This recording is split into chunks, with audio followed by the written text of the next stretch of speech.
Good morning, good afternoon, good evening to all our worldwide audience and IIUans. I, Professor Nada Ratkovic, the co-founder of IIU Europe, the president of IIU Research Center, country director Croatia, board member of IIU, hearty welcome you all, and big and warm greetings, enough to encompass you all from the International Internship University on this auspicious occasion of the G20 Summit 2023. Welcome all to the G20 International Global Summit and WISH Topic 2030 Agenda and Developments, with our presidency as enable implementation of the 2030 Agenda for Sustainable Development and the Addis Ababa Action Agenda AAA and accelerating progress towards the SDG, building common ground and momentum to an ambitious G20 action plan organized by IIU International Internship University with G20 Summit. Let us first start with the prayers. Morocco earthquake leaves at least 2,000 dead, damages historic landmarks and topples buildings. God, we ask you for a speedy recovery and a quick rebuilding of our communities. We lift up those who many have lost homes, jobs, possessions. We lift up all the children who have lost homes, schools, or parents. We pray for the restoration of transportation, communication, adequate food, and drink. Surround us now with your grace and peace through storm and earthquake, fire and flood. By your Spirit, lift up those who have failures sustained, those who work to rescue or rebuild, and fill and with the hope of your new creation through Alex, through Jesus, through all, and through the rock in the Emma. Do not be afraid and do not be dismayed for this, because wherever you go, we pray these words over our emergency services, and we ask you to give them the strength and courage. In your name, help them to be frightened or dismayed, because you are with them wherever they go. Thank you, Lord. Amen. Also, I want to make one more prayer. We lost a beautiful angel in a car accident. We know that we all educators have our treasure. Our treasure are our students. So thank you, Lord, for deceased wisdom who share the sadness and joy of everyday life, who was close and dear to us, and who left us suddenly from this world. We thank you, Lord, for all the love and understanding that you showed toward us, for this friendship, for the peace we brought between us, for the beautiful words he addressed to all of us. As we feel the pain and empathies of this physical absence, please give us the consequences, the spiritual connection with her. Grant her, Lord, external life and lead us to the permanent meeting with you and our deceased in the eternity. Amen. With our presidency and India's presidency yesterday, and today on September in New Delhi is really going the live event. Leaders of all the world's richest and most powerful countries are attending a two-day G20 summit, India's capital in New Delhi, the first time for the South Asian countries is hosting such powerful group of world leaders. India's G20 team is derived from Sanskrit Prai Vasudhaiva Kutumbakam, or world is a family. The phrase highlights the value of all the human, animal, plant, microorganism, interconnectedness of the planet Earth and the wider universe. Let me introduce our organizer. Piyush Pandit, the visionary educationist, always had a dream to provide education to every learner across the world. He believes that the world is changing drastically, so there is no need to make changes in the educational system. With the thought, Piyush Pandit concocted the world's first digital internship university, International Internship University in 2020. IIU is providing quality, skill-based, affordable, accessible, location-independent, and skill-based digital education to all the learners across the globe, along with the internship opportunities, research facilities, through its 1,000+ virtual courses to all the learners across the globe. through the platform of massive open online courses. And llU has been affiliated with the World Education Organization, International Accreditation Organization, United Nations. So in a short span of time, llU has spread its wings in 195 countries, 6 continents, with a team of 1,000 plus experienced and qualified global educators across the world. llU is registered in India, Australia, Nepal, and with the USA government. Digital education by llU is for all, without any hurdles, as per the own wish of the learners, without any financial stress, which is easily accessible in every corner of the world. The Group of 20 G20 is a paramount platform for fostering international economic cooperation, pivotal in shaping and fortifying the global framework and governance concerning crucial economic matters worldwide. India proudly assuming the presidency of G20 from December 1st, 2022 to November 30, 2023, embracing the opportunity to spearhead the changes.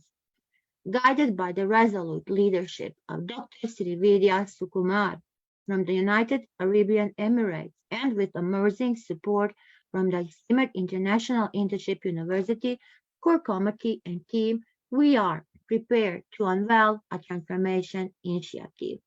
llU is poised to launch an empowering endeavor to revolutionize the world of women social entrepreneurs.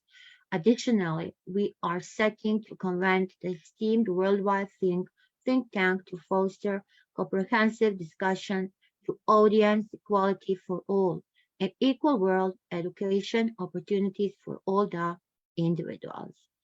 With the upcoming G20 summit being organized virtually, we have the unprecedented opportunity to unveil the geographical boundaries and bring together the brilliant minds from all the corners of the globe.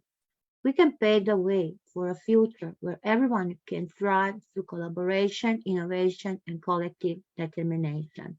Let us join hands united in our pursuit of the world where every individual, irrespective of their gender or circumstances, can unleash their full potential and contribute to the progress and prosperity of our global community. Together, we can make a lasting impact and create a legacy of equality for the generations. So, exploring how llU is myriad benefits of internships and highlight and shapes a student's future. Unlock your potential. Explore the world through internships through the 10th grade through the higher education. Enriching career exploration, decision making, developing essential skills, building a global perspective, networking opportunities, gaining confidence and self-awareness, applying classroom knowledge, gaining a competitive edge. So I want to now give the stage and call our core member, Dr. Virginia Riviera. Welcome, Dr. Virginia. Thank you so much, Professor Nala, and I want to thank you for the beautiful prayers that you started today. Definitely, I think that this is a great moment for all of us to unite in prayer and thoughts. Our team is constantly pushing the boundaries of education, seeking new ways to enhance their learning experience and make it more accessible and inclusive for all. We embrace emerging technologies such as artificial intelligence and virtual reality to create immersive and interactive learning opportunities. Here at llU, we believe in the change. Let me start by introducing our team. First of all, you all know our Professor Nada from Croatia. She's the president of our llU Research Center and co-founder of llU Europe. After that, we will also have our Ermina Rascu. She's from Romania, and she's the president of Women's Entrepreneurial Council, and she's also the foreign affairs director for James International School. Dr. Stigna Kambun, she is our project coordinator. Also, Inga Karaskova, I always say she is a teacher extraordinaire. She's the president of llU Europe and a master teacher from Georgia. With us also, Dr. Sandi Balahi. She's our esteemed leader when it comes to presenting each one of our pointers. She's a fellow moderator and researcher. And Dr. Srividya, who is our leader in this great project, G20. She is an educationist, mentor, and coach from United Arabian Emirates. We also have two amazing community partners. Number one is GSFN. They have been established to provide a common platform that helps its members, which are all financial institutions, benefit from opportunities emerging through transformation to sustainable economy. Supports its members in developing capabilities to integrate sustainability across the board. They foster initiatives that help build public-private partnerships, promoting sustainable lending and investment. They offer great networking opportunities for all of their financial members, multilateral organizations, government bodies, business and industry, and other stakeholders for sharing experiences. They provide a forum to support the development and execution of sustainable finance policies and practices. They present today a marketplace for members to promote all their sustainable finance solutions, business ideas, products, and services to search for partners to develop and execute programs, projects, and activities. They perform any other task that will promote sustainable finance. Our other partner is iGen. The 74 million young Americans born between 1995 and 2012 comprise the most important generation in the nation's history, both in size and composition. 1 out of 4 Americans from ages 5 to 22 has been dubbed the iGen generation, a shortened descriptor for internet generation. This iGen handle won over many others, but you may know them as Generation Z, because really that moniker, which started everything, no longer exists, and now it's with iGen. This generation has its own moniker, that's far from unusual because other generations have also have names. If you think about it, we have the lost generation, we have the interbellum generation, the greatest generation, the silent generation. We also know the subsets, war babies, baby boomers, Generation X, and the most recent group, the millennials. Not only has this become the largest social cohort, outnumbering millennials and baby boomers together, the iGen generation, or iGeners, is also the most ethnically diverse generation compared to its predecessor. Thank you all. Welcome all.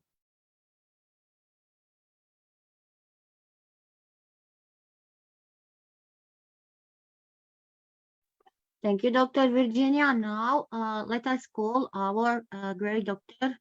Srividya Sukumar, who is our project manager. Welcome, Dr. Srividya. Please unmute yourself.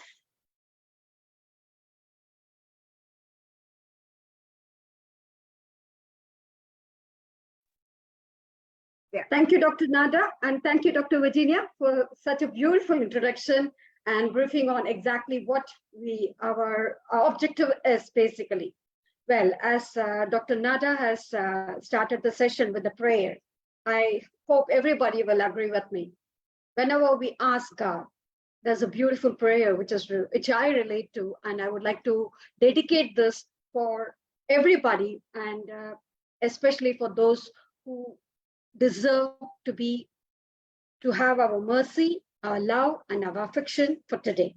I ask strength. I ask for strength to God. He gave me difficulties to make me strong. I ask for freedom to God. He gave me problems to solve. I ask for prosperity to God. He gave me brain to work. I ask for courage to God. The God gave me dangers to overcome. I ask for patience to God. He gave me situations where I was supposed to wait.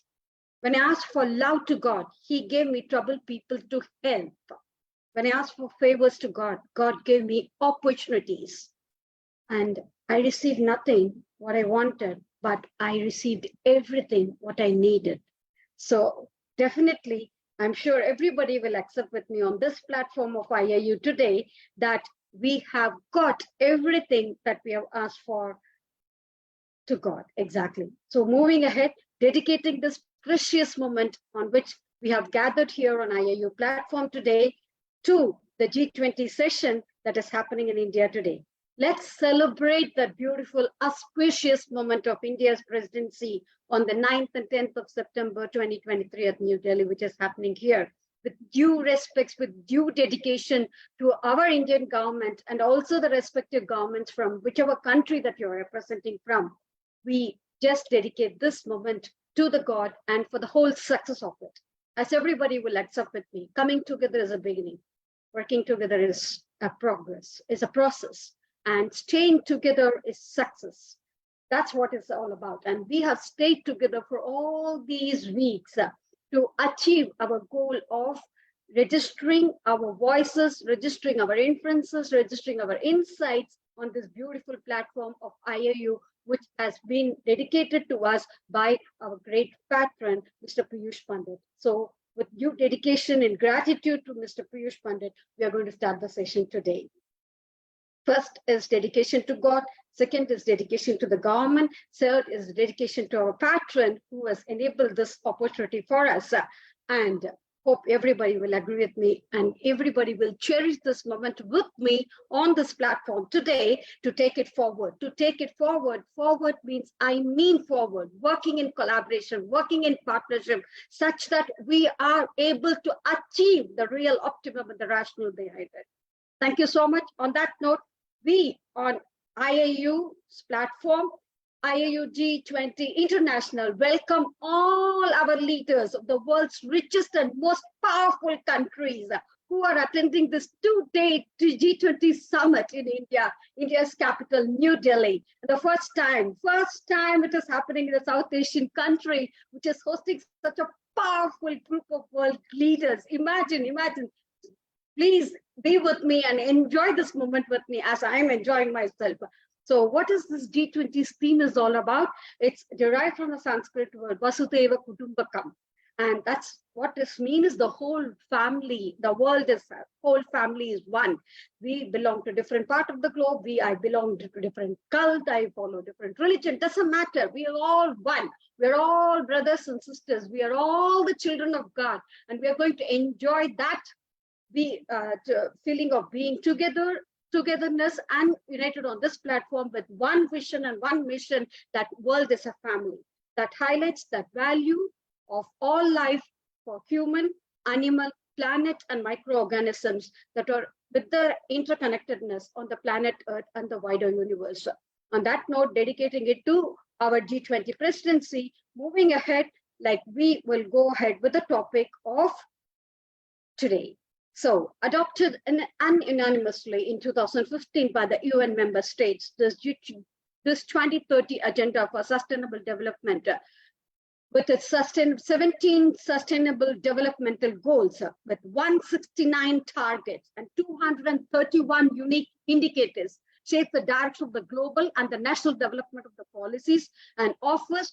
It's not only for the G20 countries, the non-G20 countries also offers a new entry points and opportunities for bridging and dividing between the human rights and the development. It serves as an overall framework to guide the global and the network between the National Development Action Plan. So this G20 agenda is unequivocally anchored in human rights and is inexplicably grounded in the Universal Declaration of the Human Rights and the international human rights treaties, as well as other instruments such as Declaration on the Right of Development. That is what we are here for. So moving ahead, we all know about the 17 SDG goals, and we dedicate this moment of the decade of action. Let's come together, put our heart, minds, and soul together to ensure no one is left behind. And let's consider the 5 P's of the SDGs. That is people, planet, prosperity, peace, and partnership that we are going to talk about today. So along with us, we are not alone. We have been associated, we have been joined by the different speakers who are joined us today on this platform to do the needful. And with due dedication, we would go ahead with the program and moving ahead with the ideation of G20 International with International Internship University has set in the motion for the topic 2030 Agenda and its development, with our presidency as enable implementation of the 2030 Agenda for Sustainable Development and the Addis Ababa Action, that is AAAA, with to accelerate progress towards SDGs, building common ground and momentum for an ambitious G20 action plan, where our points of discussion are going to be emphatically deliberated upon the 5 Ps. That is, as I mentioned before, people, planet, prosperity, partnership, and pathways ahead forward. So for the planet, which will be addressing on agriculture, food security, nutrition, and conservation of resources, will be addressed by Dr. Shahid. Welcome, sir. And Professor Gustavo Alves who will be joining us very soon. Moving ahead, our second P is for prosperity, where we'll be talking about financial inclusion, remittances with inclusive business and the green finance, which will be addressed by Dr. Herbert.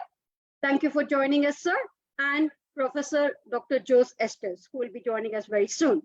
Thirdly, we'll be addressing on partnership, where we'll be talking about domestic resource mobilization and industrialization and energy resource optimization, which will be addressed by Madam Ms. Ruchi Shukla. Thank you, ma'am. Thank you for joining us. And Dr. S. Madan Kumar, who is representing IGEN. Thank you, sir. Thank you for joining us today. And fourthly, we'll be talking about people, where we'll be addressing the pointers of human resource development and employment, which will be addressed by Professor Rishi Kumar and Ms. Hardiana. And fifth, we'll be talking about pathways forward, that is innovation and digitalization, competency and compliancy, which towards Industry 4.0, which will be addressed by Mr. Jan on Mr. Anish Kuru. So we are going to take it forward with the people, then we'll be talking about planet, then we'll be talking about prosperity, then we'll be talking about partnership, and lastly, we'll be moving about pathways forward. All those insights which are going to be shared by all of our experts today will contribute to the archives of the policies that will expand to the Think 7 recommendations for action. So moving ahead, please join with me to celebrate, collaborate, and communicate and catalyst change to contribute to the citizenship. Thank you so much. On that note, may I take the privilege of presenting before you our chief guest for the day. Our chief guest for the day is Mr. Engineer Chandra Prakash Ji, who is a member of the board of the grants at Ministry of Culture and Government of India. He has been an innovative designer with more than 25 years of experience in commercial and residential interior design development.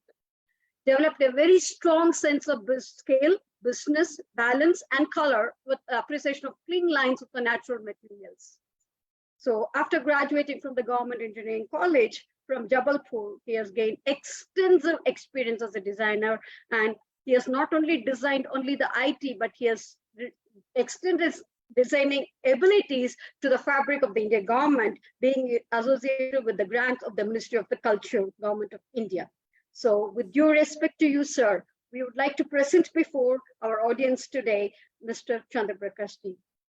Thank you, sir. Thanks for joining us. Over to you.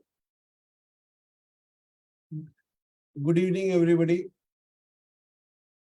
It's a great occasion that whole world is celebrating now the success of the G20 meeting. And I have been invited by you for giving the final tips which were happening for last 2 days. Today, as we gather for the concluding session of this momentous G20 meeting, we come together in unity to adopt the New Delhi Leaders Declaration and to discuss the groundbreaking, we have got this Indo-Middle East Europe economic corridor. This marks the significant milestone in our global efforts to foster economic growth, sustainable development, and international cooperation. So today, I will brief you all into the critical aspects of these initiatives, keeping in mind both the perspective of India and United Arab Emirates. And what is this New Delhi Leaders Declaration? The multilateralism and international cooperation, which India and UAE affirm their unwavering commitment to multilateralism. We firmly believe that the cooperation among nations is a paramount in addressing global challenges. We acknowledge the significance of international institutions and need to uphold a rules-based international order that is very important to ensure peace, stability, and prosperity for all. While we were doing all this discussion, all these meetings, all these opportunities which is arising, we have to be inclusive and do the sustainable development. Both India and UAE are acutely aware of the importance of inclusive and sustainable development. We were working on it for many years together, and we emphasize the necessity of equitable economic growth that benefits all segments of society.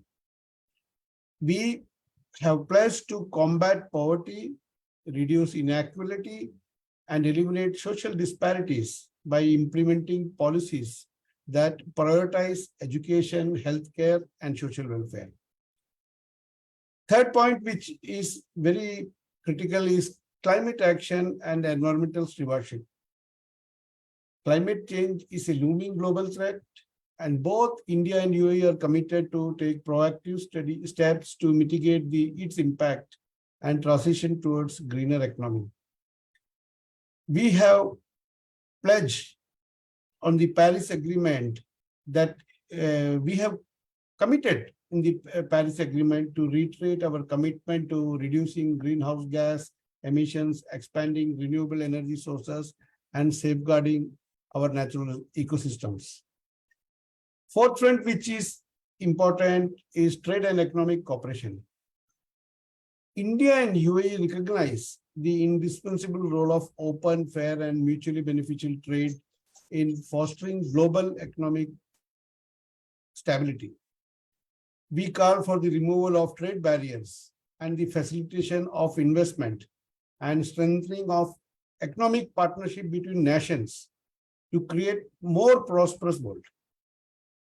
Now, these are the points which I have highlighted. These are related to the President's New Delhi leaders declaration, which have been incorporated, and what is the relevance of, what is the role of India and UAE together.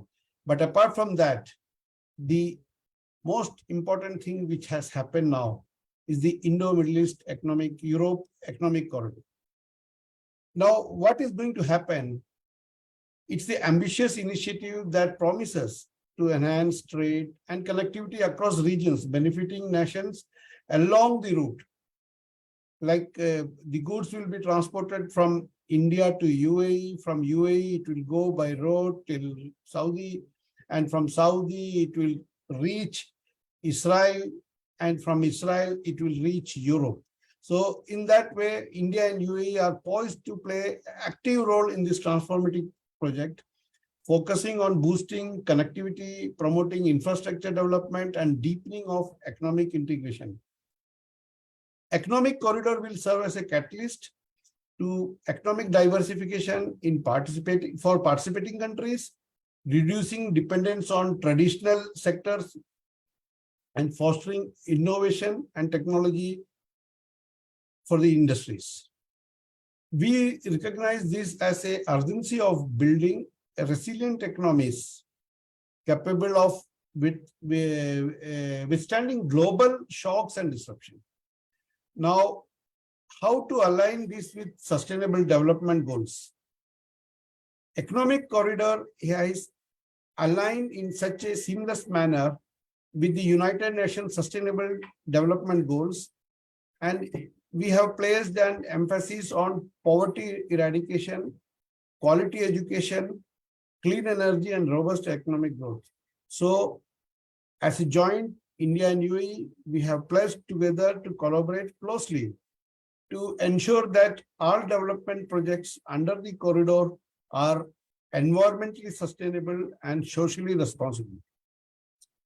And now, how to include the global partnership in this?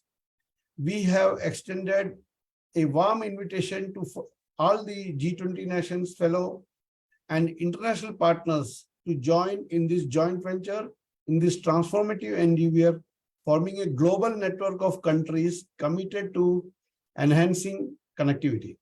Now, fostering economic growth and promoting international stability is also included in that. We are dedicated to engage in open dialogue and cooperation with all other regional initiatives, ensuring synergy and avoiding duplication of efforts.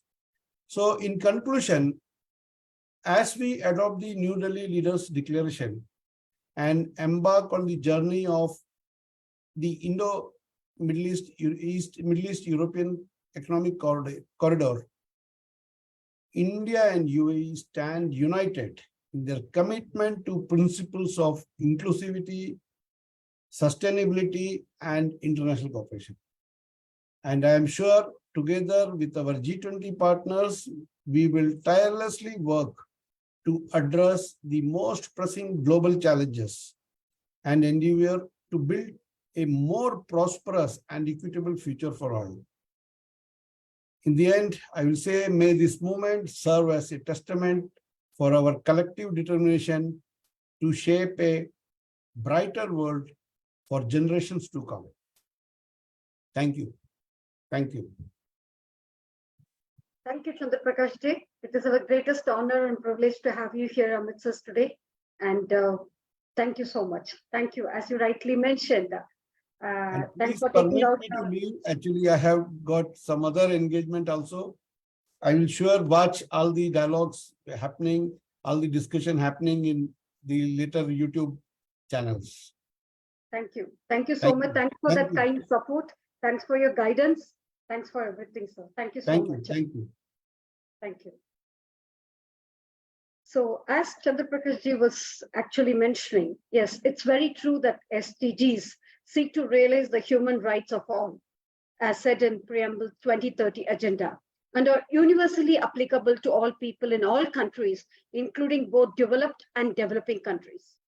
Notably, that 2030 Agenda is to be implemented with consistency with the international law, which is mentioned in Para 18. Although the specific SDGs are not framed in terms of human rights, many targets reflect the content of the international standards. And definitely the 2030 Agenda for Sustainable Development provides a shared blueprint for peace and prosperity for people and the planet, now and also into the future.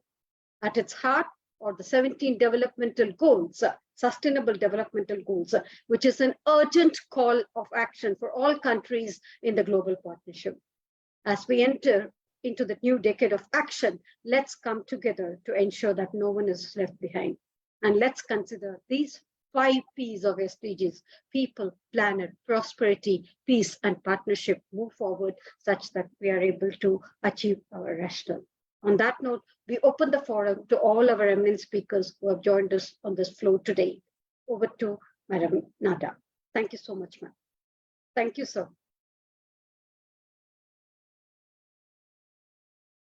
After an amazing speech of our chief guest about this very important topic, I think that we can continue with our next first speaker.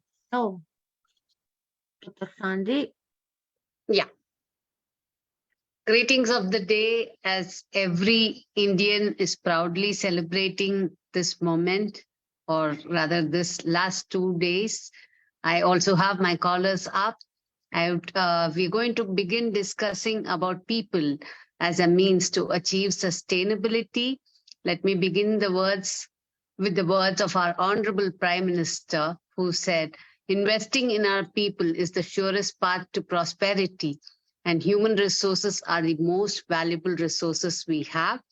And we have with us first, to begin with, Dr. Hardiana Devi Nurfika, who is a multifaceted individual with diverse skill set, and she has a passion for personal development. She's an entrepreneur. She's a neuro-linguistic practitioner, master practitioner, ACT therapist. She combines her business acumen with a deep understanding of the human psyche. and her expertise extends to REBT therapy, group life coaching, and advocating for mental health.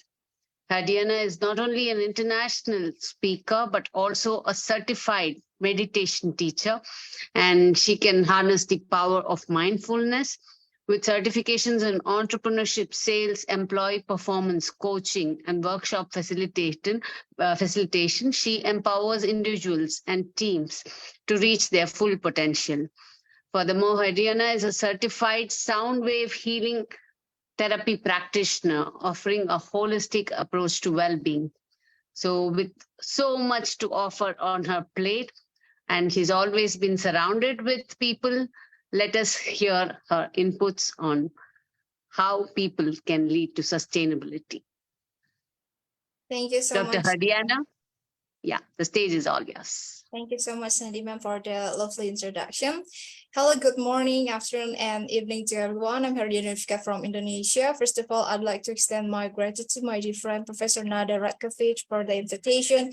Also to the project director, Dr. Srividya, Dr. Inga, Dr. Virginia, and to all IIU core members. And today, I'm so honored because, in India, we already celebrate for 2 days for the G20. So it's really important in today's topic for talking about people. Because, like our chief already mentioned that we have to invest in our people first, okay? So my topic for today is human resources development and employability in the context of 2030 Sustainable Development Agenda. So we know that as we navigate the complex challenges of our times, it's really crucial, like the house already mentioned, that we have to pay attention about the HR because, it's driving progress towards sustainable development. And today I'd like to explore the modern practice of HR, also including a social media screening, which have evolved to meet the demands of the 21st century workforce. And I think the most main thing in employability, for example, we have to pay close attention to investing in human capital, of course, like already mentioned. So to achieve the 2030 agenda, I think nations must invest in their most valuable asset. Yes, their people. So it means like human resources plays a pivotal role in ensuring that every individual are equipped with the skills, knowledge, and opportunities required to contribute to a sustainable development. For example, in Finland, the government initiated the national skills programs to retrain workers whose jobs were threatened by automation and digitalization. We know that so many medias put outside there on social media, newspaper, magazine that, okay, AI will replace everyone. And it's actually make the mental level of the people got scared, and which is really not good for their mental well-being. But in Finland, the HR professional collaborate with educational institutions and employers to design customized reskilling programs. So they allow the workers to transition smoothly into new in-demand role. Just because we come to the advancement of technology, it doesn't mean, okay, I'm going to lose my job. No, what we have to do is, we got to check what is the current job. And luckily, for example, in Finland, the government really support. Or in India, there is called Skill India. So its initiative was launched to provide training and upskilling opportunities to millions of young people, like preparing them for employment in various sectors. And in this section, it means that the HR professional collaborate with the government, agency, and private companies to design customized training programs, aligning skill development with industry need. With that being said, it means like when we want to really invest in our people, it means like we have to collaborate all levels, not only the government levels, but we have to bring the companies and then some kind of the HR agency to really foster the opportunities for our generation or also for our nation. Next is, if we want to achieve that a sustainable agenda, so we have to promote the inclusivity. right? So in this matter, HR development should be inclusive, like leaving no one behind. It means like focusing on marginalized communities, gender equality, and ensuring equal access to opportunities for all. Maybe in good countries with a high GPD, maybe it's not really big a problem, but in developing country, for example, my own country, Indonesia, it will be a problem. So for example, we got another example for promoting inclusivity in Norway. So there is a proactive approach to gender diversity in HR has led to significant improvement because the HR department in there actively seek out qualified women for leadership position through mentorship programs.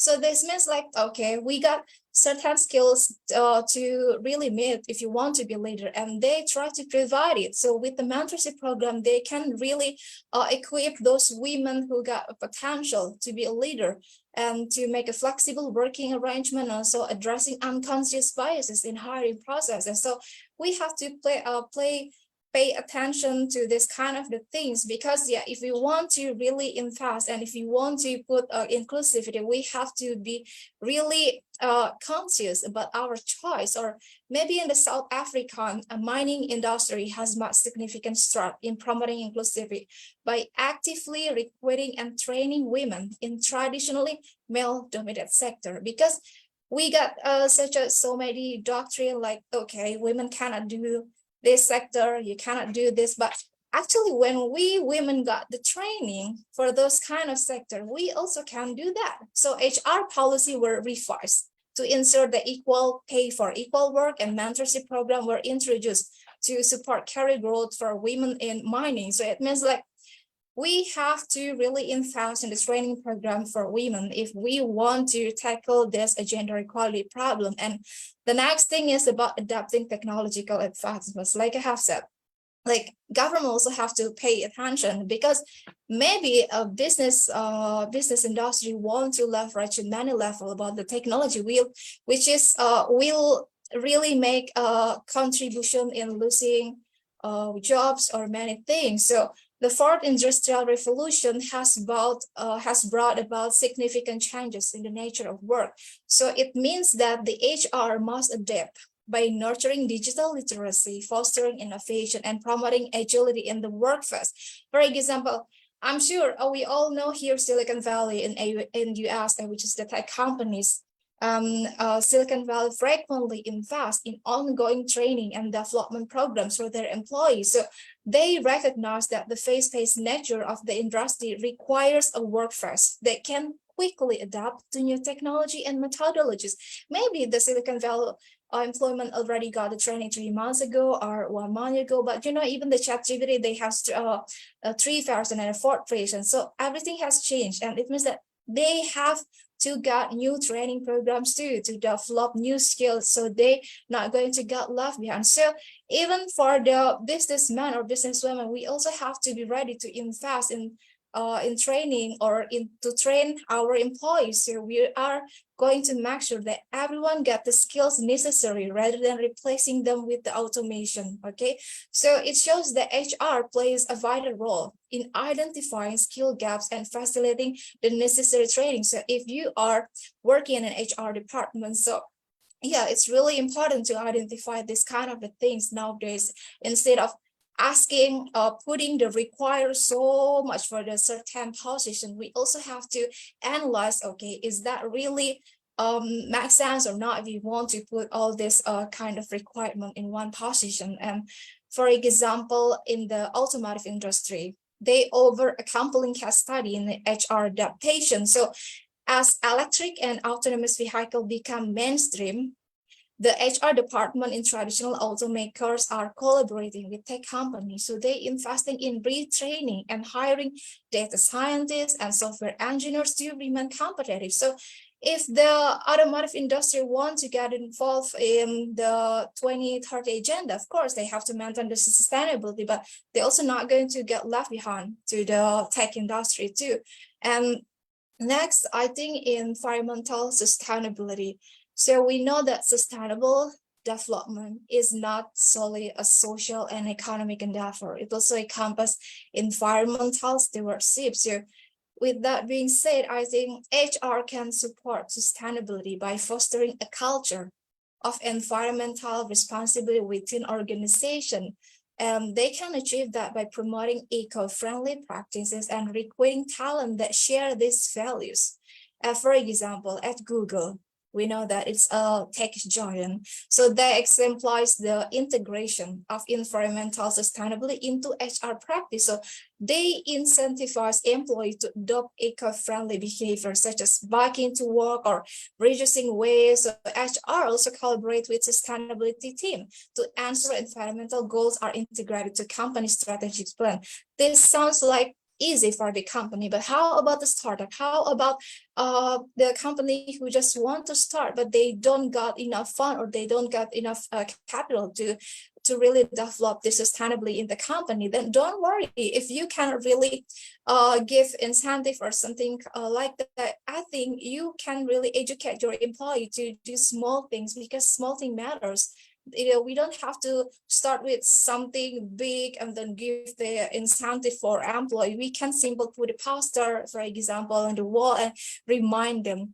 And then we can celebrate their achievement. It's not only about the money. Maybe we can simple greet in the meeting, like who is the most aware employee of the week or something like that. Even if you just clap for them, they're going to be happy to. It means like you appreciate their effort. It's not only about get the money, because when you appreciate, of course, they are going to think, okay, maybe I will get promotion next week, or maybe I will get a new position. So it can really foster the kind of the things. And there is another example. If you know Patagonia, it is a well-known corporation for its commitment to environmental sustainability. So the HR at Patagonia actively seeks out employees who share the company's environmental values and promote initiatives like carbon neutral offices, sustainable supply chains, and paid time off for environmental activism. And in this matter, their HR sometimes even do screening on social media when they want to hire something. So if they see the candidate, okay, only post gossiping or maybe only talk bad much about something else, not really showing the sustainable enthusiasm, then of course, before you even get interviewed, they are going to put you in the blacklist level, because they do really want to see your behavior to your social media. Nowadays, big companies do many screening on social media. So it's really important for us, especially for our young generation, to really be aware what we post, what we comment or share in our social media. Next is corporate social responsibility, or CSR. So we know that the modern HR practice also involves aligning organization with social and environmental goals. So it means that companies are increasingly recognize the importance of CSR, which is attracting to top talent and consumer. So if the HR department want to achieve this, it means like they have to integral in championing and implementing CSR initiatives. For example, in Unilever, we know that it's a big company and they bring sustainable living plan, which is really such an ambitious CSR initiative aimed at reducing the company's environmental footprint while improving social and economic well-being. So in Unilever, the HR plays a central role in recruiting individuals who are passionate about these goals and in creating a workplace culture that supports and embodies the company's commitment to sustainability. And how can they know this? Of course, they're going to do some screening and also some interview, but before they got so many times for doing interview and have a face-to-face meeting, for example, they also will do such a social media screen. They're not going to talk about it much, but if you really following the LinkedIn trend or something like that, you will know that it's really important to stand out from the crowd by showing that we have a good branding for ourselves, especially in professional platforms. So the other example is the Patagonia again, because the Patagonia really involved the CSR, because They also actively recruit employees who share the company's environmental and social values. So the company also allocate a percentage of profit to grassroots environmental organization. Maybe this sounds like, again, easy for a big company and not easy for the startup or when they just want to grow or leverage the company. But there is always a solution. If you want to start this, it's not only about the give big incentive, but always make sure that they can have a really healthy environment when they are trying to implement it. And I think let's delve into a contemporary aspect of HR practice. Yes, like social media screening, like I have mentioned, because in our interconnected world, the boundaries between personal and professional lives have blurred, and social media has become a significant part of this evolution. Because yeah, there is a candidate assessment. So HR professionals often turn to social media to gain insight into a candidate personality, values, and also behavior, because it can provide a more holistic view of an individual beyond what appears on their resume. Because yeah, they might want to be a marketer, for example. So imagine a company hiring for a marketing position, and there's a candidate active and engaging in social media presence showcase their marketing expertise and industry insight. Of course, they could be a compelling factor in their favor. And conversely, a candidate whose online presence demonstrate a lack of professionalism or conflict with the company's brand image might raise concern, or not only with the company's image, but with their own personal problems. So yeah, again, pay attention to what you posted on social media. Next is risk mitigation. So I think all organizations need to safeguard their reputation and ensure that their employees uphold their values. So social media screening helps identify potential red flag or behaviors that may conflict with the company's culture or values. If they are recruiting for a high position, they have to put this as risk mitigation. For example, like consider a multinational corporation with a strong commitment to diversity and inclusion.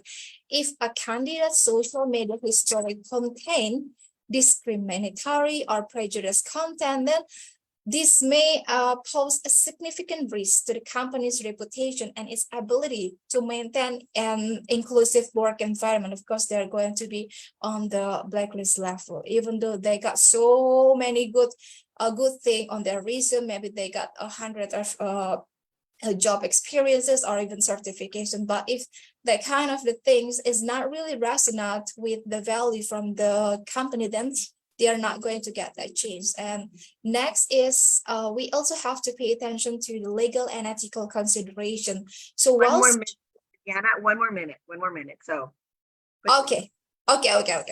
So the next is legal and ethical consideration. So while social media screening is a valuable tool, it must be conducted ethically and within the bounds of the law.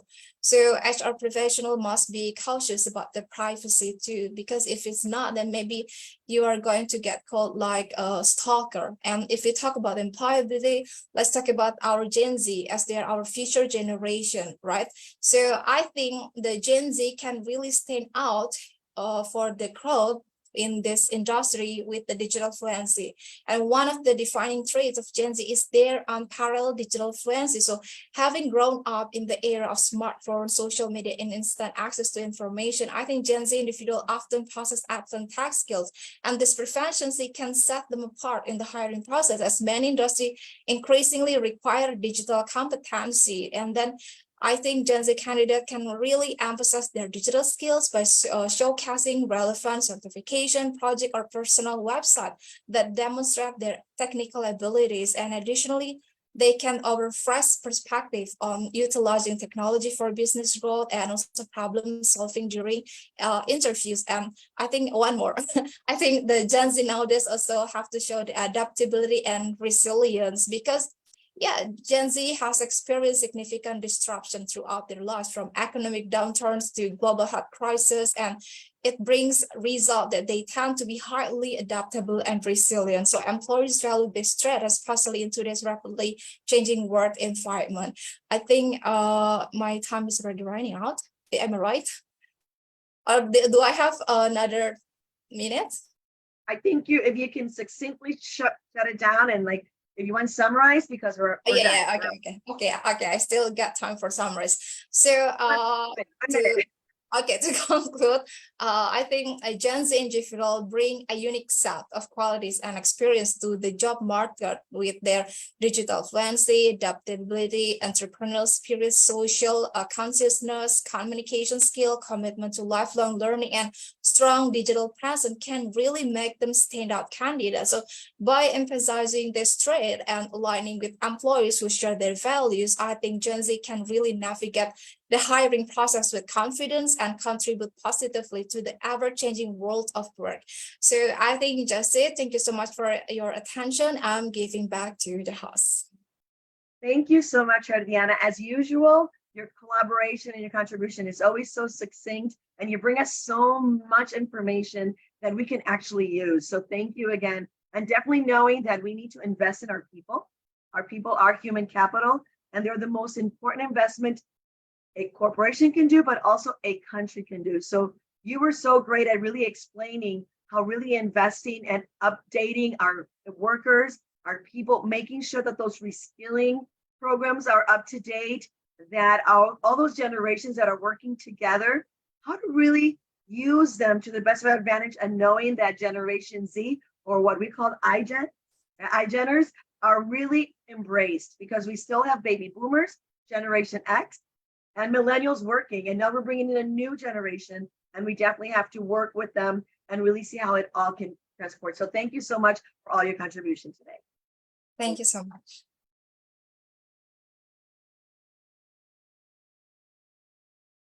Right. Sandy, unmute yourself. There we go. There you go. Yeah. So Dr. Hedinia nailed it. And I mean, every word she said is true. Apart from all the Gen Z challenges and the good things, I think what lies ahead is to also shape up their attitude for the success of a sustainable world. So we have with us our next speaker, who is from Pune. So before we start about his introduction, I'd like to quote the great German leader, Angela Merkel, who says, "The strength of a nation lies in the skills, talents, and aspirations of its people. Human resources are the engine of progress." And why German leader? Because he comes from Pune and from the university which offers some of the best German courses, which is my favorite language and my niche. So I'm here to welcome. Ms. Sandy, sorry to interrupt there. We extend a warm welcome to Professor Gustavo and Mr. Rajesh Fernando and Mr. Jan Han, who have joined us now in the session. Thank you so much. We extend a warm welcome to you. Over to you, ma'am Sante Balaji. Thank you. Welcome to one and all once again. And yes, we have with us Professor Rishikesh Kumar, who's a part of PCET's SB Patil Institute of Management, Pune, Maharashtra. And he's an accomplished professor, assistant professor. And he, of course, is a part of Savitribai Phule University of Pune. And he also adorns multiple hats as author, motivational speaker, career counselor, and corporate trainer. So in his pursuit for knowledge, Professor Rishikesh Kumar is actively working towards his doctorate at Savitribai Phule University. And he emphasizes his commitment to academic excellence. As a founder and CEO of Root Empowering Services, he exemplifies his entrepreneurial spirit and dedication to empowerment. So with an impressive 14-year tenure in teaching and industry, Professor Rishikesh Kumar has made significant contributions to education. He has authored several books on marketing services and marketing for the MBA students of the university. And he has published 20 research papers. And there are a number of awards and accolades that he has achieved. And to state a few of them is the Outstanding Edu Leader 23 from 21 STDG skills in Nigeria, Guru Varya Samman from Harvest Educational Transformation Solutions, and also the Outstanding Global Leader Award 2021 from prestigious Aloysius Publications from the Philippines. He's also been awarded the Global Leader Excellence Award 2021 from Life Foundation, registered by the government of Telangana, which are a few among others. He's also a neurolinguistic practitioner, and his passion for education and with his multifaceted talents, we look forward to what he has to say about people management and people for sustainable world. We welcome you, sir. The stage is all yours. Professor Rishikesh Kumar. Can you unmute yourself, sir? I hope we haven't lost him. He was there actually. But his connection is not that great. Professor Rishikesh, please unmute yourself. He's here. Professor Rishikesh, unmute yourself. Yes, but I think the video is freezing. Yes. So he might has a connection problem. His video is frozen. Yes.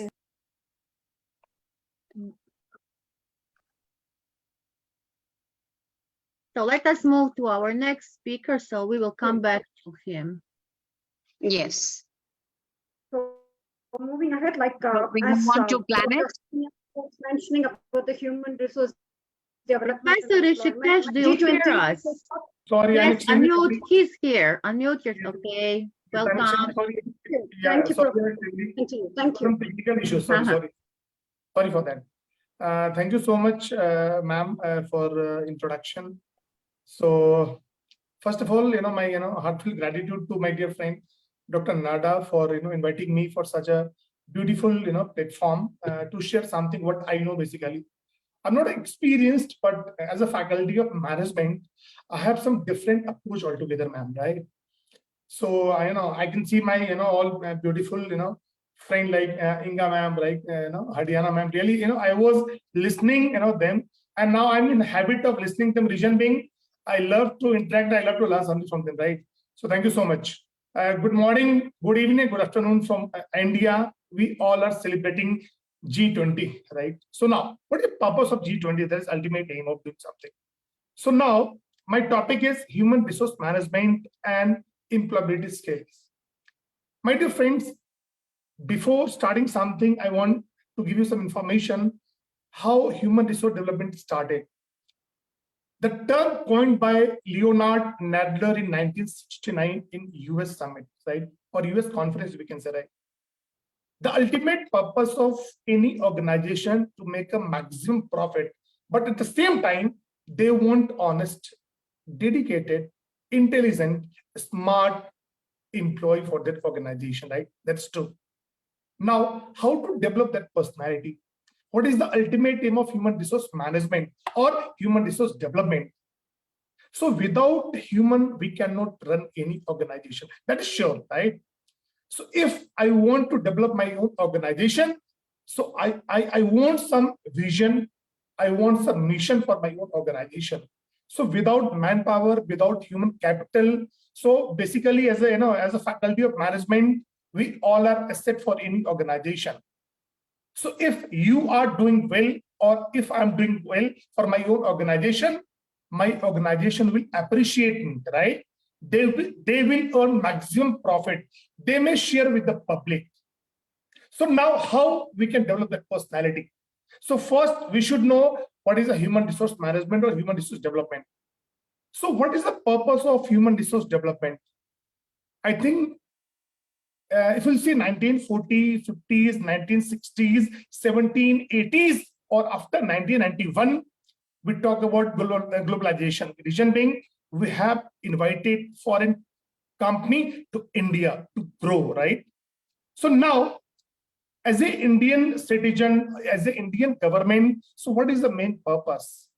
Main purpose is to employ maximum person in any organization. So let's example, if I'm running my own company and I want 5 to 6 eligible candidate for my organization. So I'm not just looking that, or I'm not going through just their, educational qualification. I'll give you some facts and figure. In India, more than 15 lakhs engineering graduates are getting degree each and every year. If you see the data of MBA graduates, more than 4.75 lakhs MBA graduates are getting degree each and every year. So it doesn't mean they all are going to join that industry. So they should know, apart from your normal degree, what kind of skill sets you are required for that organization. Let's example, some is a personal skill and next is organized skill. I may join that organization, but you have to work in a team. So you should know how to work in the team, first and most important thing. As an employee of that organization, there is a vision and mission and goal of that organization. You should understand your contribution in that organization. Reason being, it's all man is a social animal.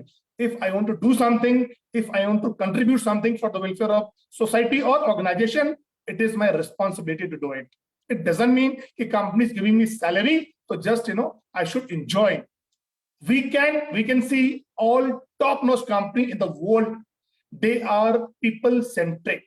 They want to develop their employees. Reason being, they want to grow in their life. They want to earn maximum profit. Really, I was listening, my dear friends, Diana, you were discussing about promotion skill set. That is required. Why I'm getting that skill set? Reason being, I want to be promoted in the same organization. I want my increment. But at the same time, it is your sole responsibility to do something for the welfare of society. That is the main reason why Government of India has started the CSR, corporate social responsibility. If as an organization, if we all are getting some revenue from market, it is my responsibility to do something for the welfare of society. So now, what is the purpose of employment? See, employment doesn't mean just, I'm getting some salary or I'm enjoying my life. At the same time, there is some purpose. If I'm a manager, I have my own responsibility on my shoulder, right? So I should carry in such a manner the company should feel proud. And nowadays there is some different strategies by the company. Company are ready to spend a lot of money on you for higher education, and after that they are going to hire you. Reason being, they know how you are going to give them real experience, what you have learned during the academics. And it's all about give and take. I'll tell you. If I'm giving 100% to the organization will appreciate my own efforts and automatically I'll grow. I was going through some, what is expect in terms of individual employees, in terms of organization.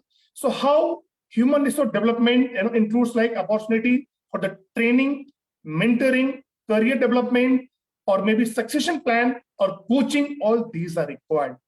Without having all these kind of skill set, any organization, any employee cannot grow, my dear friends.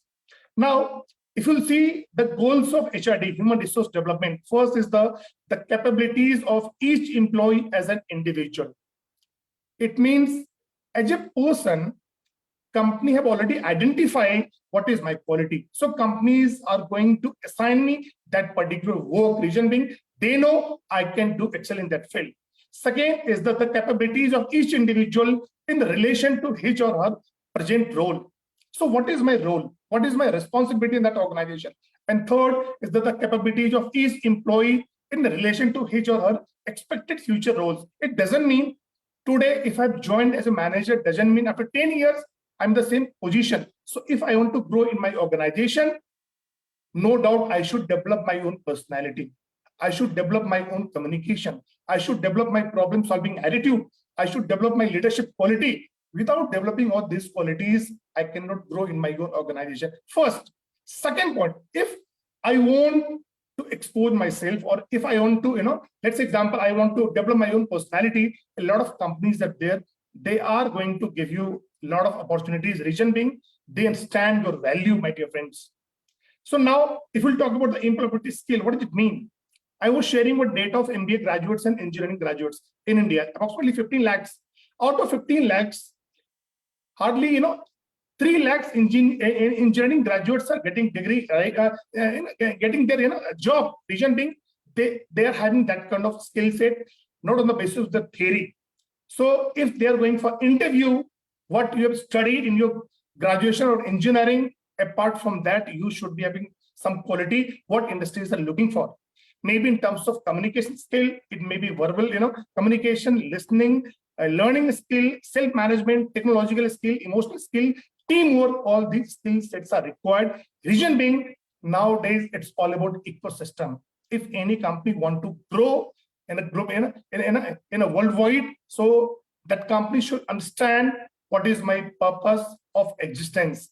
And if that employees are going to give their 100%, that organization is going to give all benefits to their own employees, and that companies are going to grow in such a manner nobody can touch that company. In India, we can see, really, I was appreciating, I was listening, Adiana ma'am, in this competitive era, we talked about social media platform.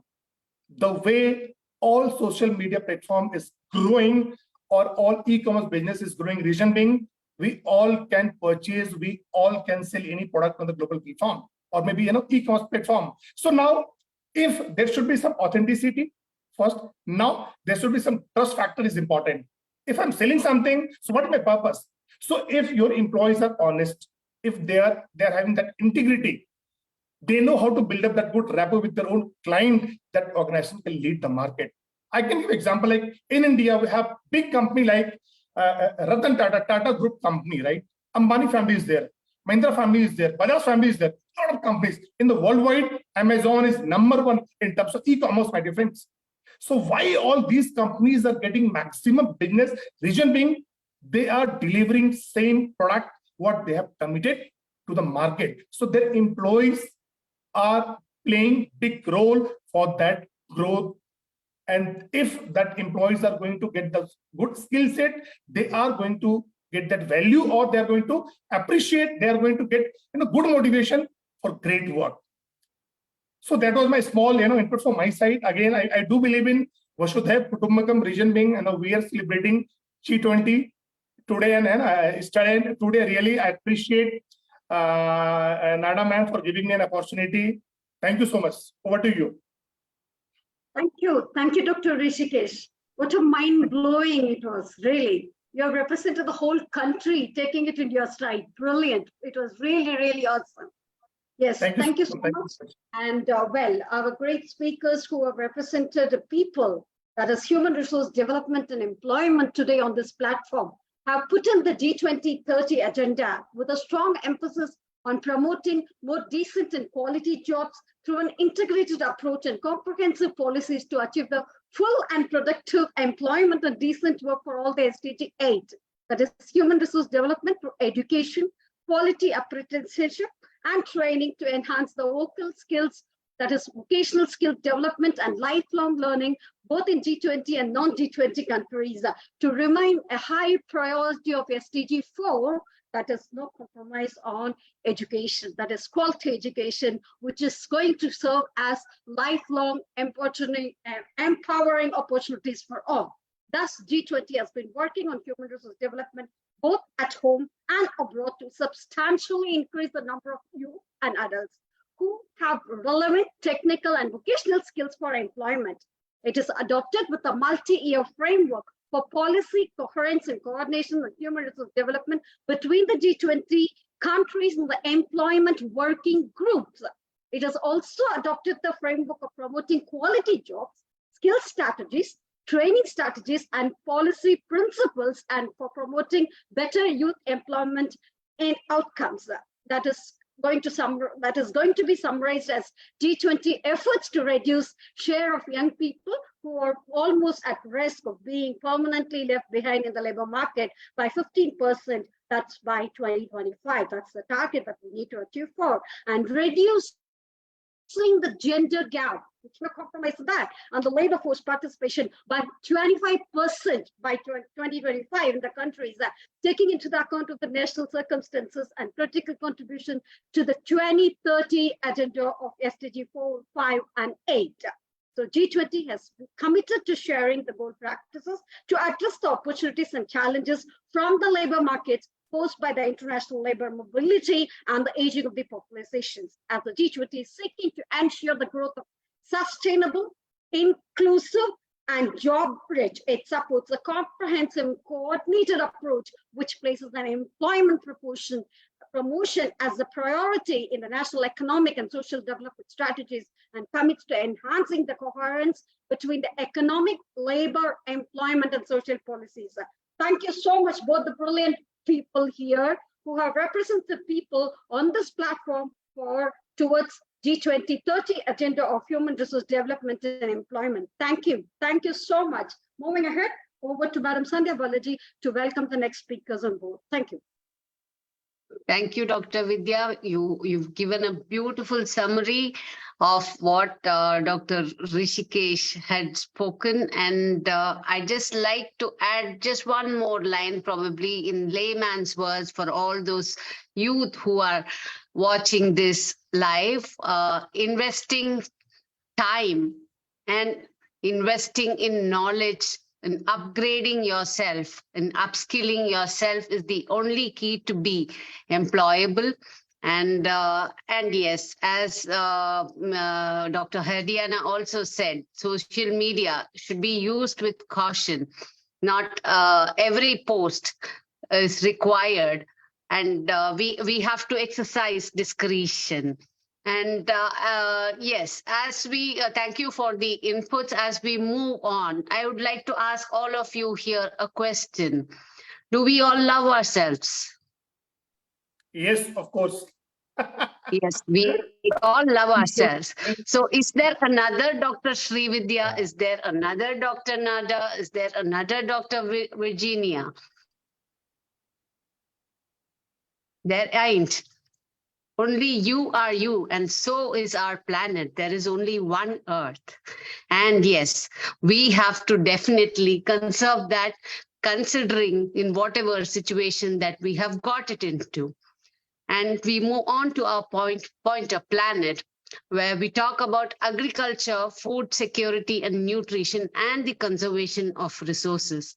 We all know agriculture plays a pivotal role in achieving several of the UN SDGs, and especially it addresses zero hunger and also many others, and primarily also life on land. So to speak about this pointer, let me welcome Ambassador Dr. Shahid Adebisi, who is a distinguished research scientist, renowned teacher, and prolific author with expertise in plant genetics and biodiversity conservation. He passionately advocates for global sustainability, and he focuses on combating climate change and supporting ecosystem health. As a lecturer at Osun State University, he inspired the future sustainability leaders and fosters cross-disciplinary collaboration.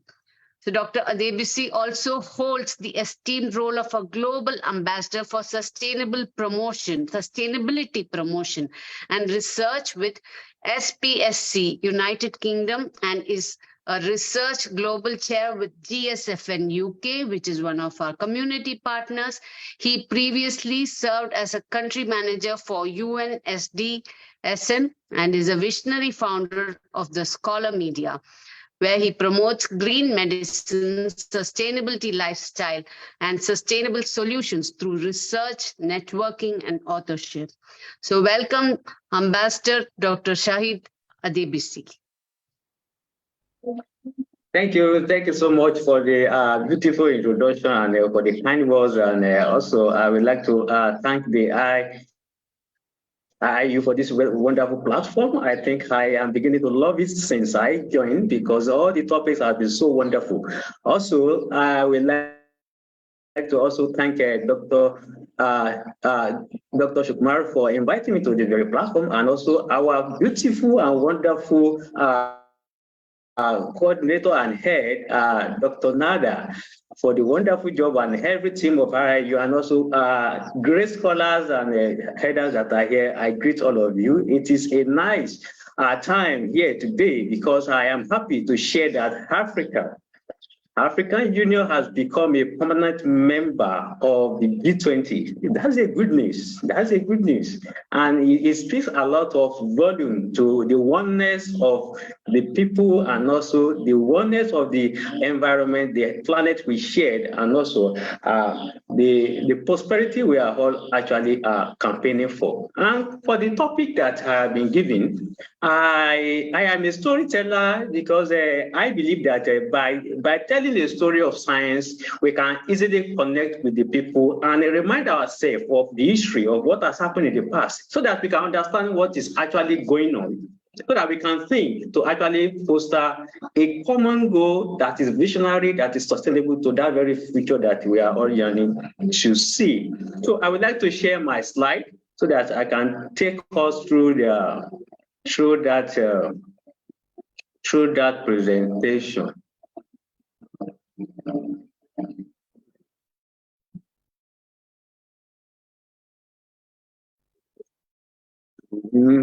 Let me.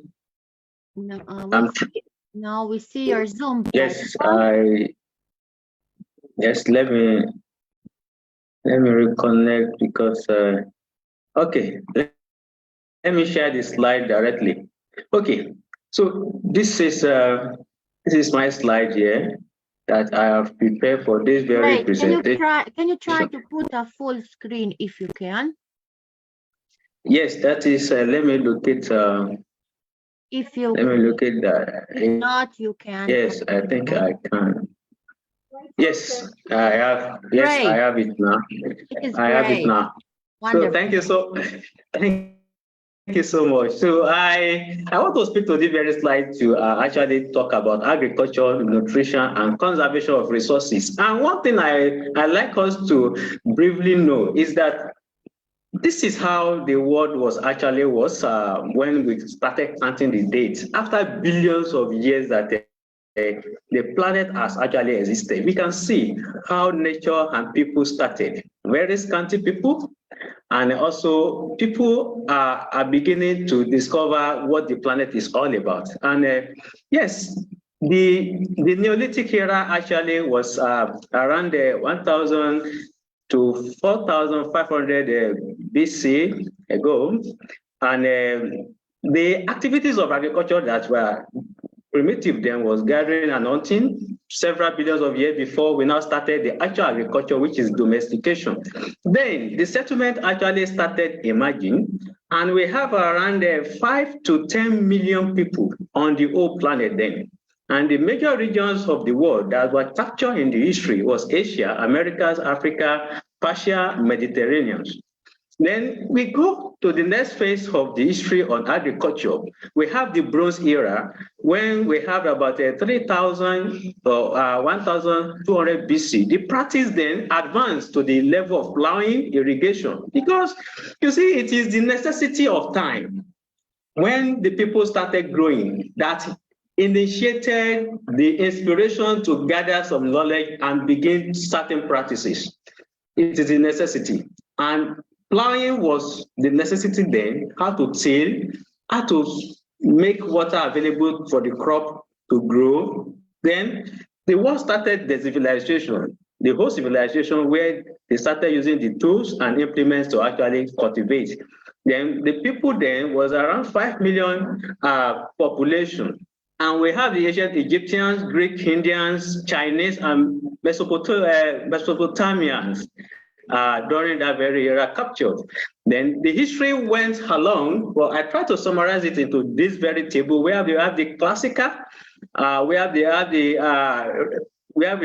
have the Renaissance, then we have the industrial and modern age where we are now. But very critical to point to the time when the world population of human actually hit 1 billion. And that was the Renaissance period when the technology started emerging.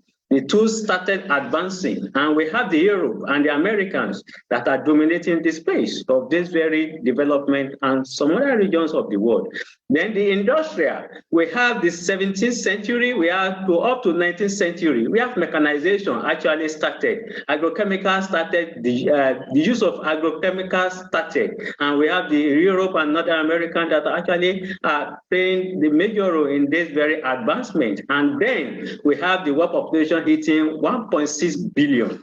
That is in the 19th century. Then we now graduated into the 20th century, where we have the biotechnology and all different advancements of the mechanization and agrochemical and bioengineering started to emerge. Then today, we all have about more than 7.8 billion people.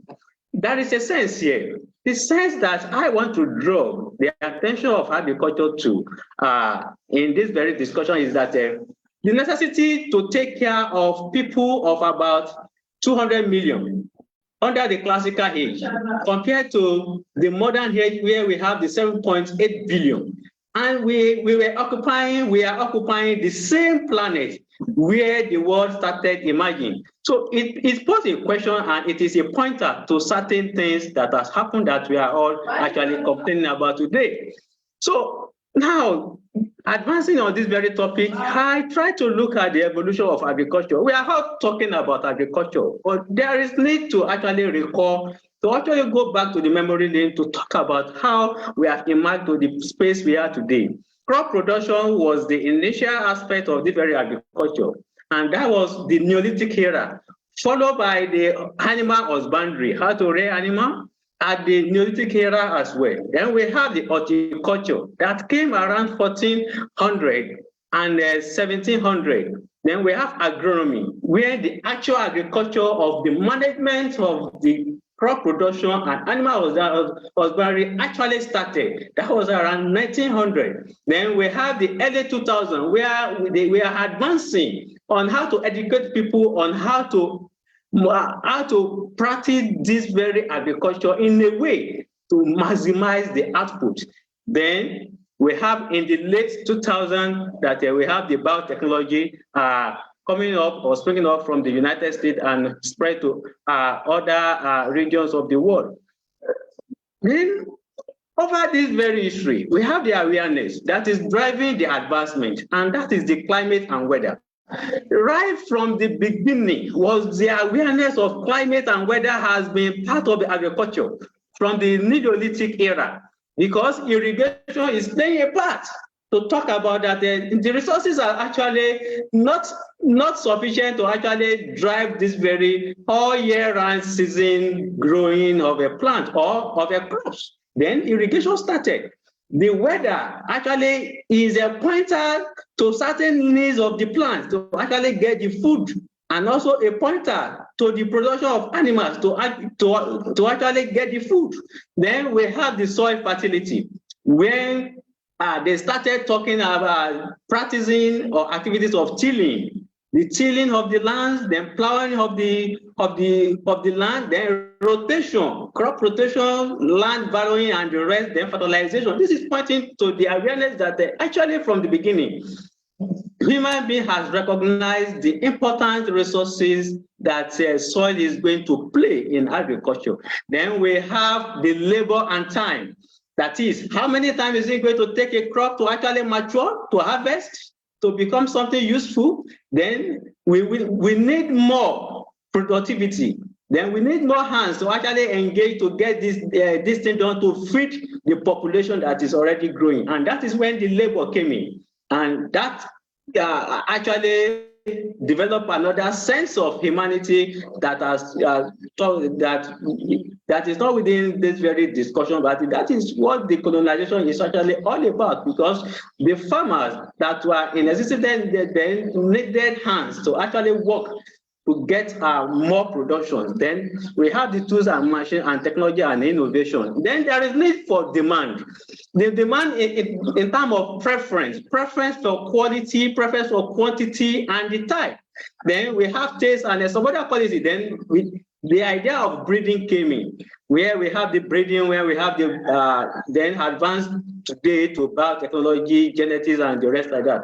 Because people actually demand for preference in quality and in quantity. Then we have yield and productivity. That is where we have how to maximize the inputs to actually get the maximum outputs. Then all these things are the drivers that are driving agriculture. And we came to awareness as the ages advances.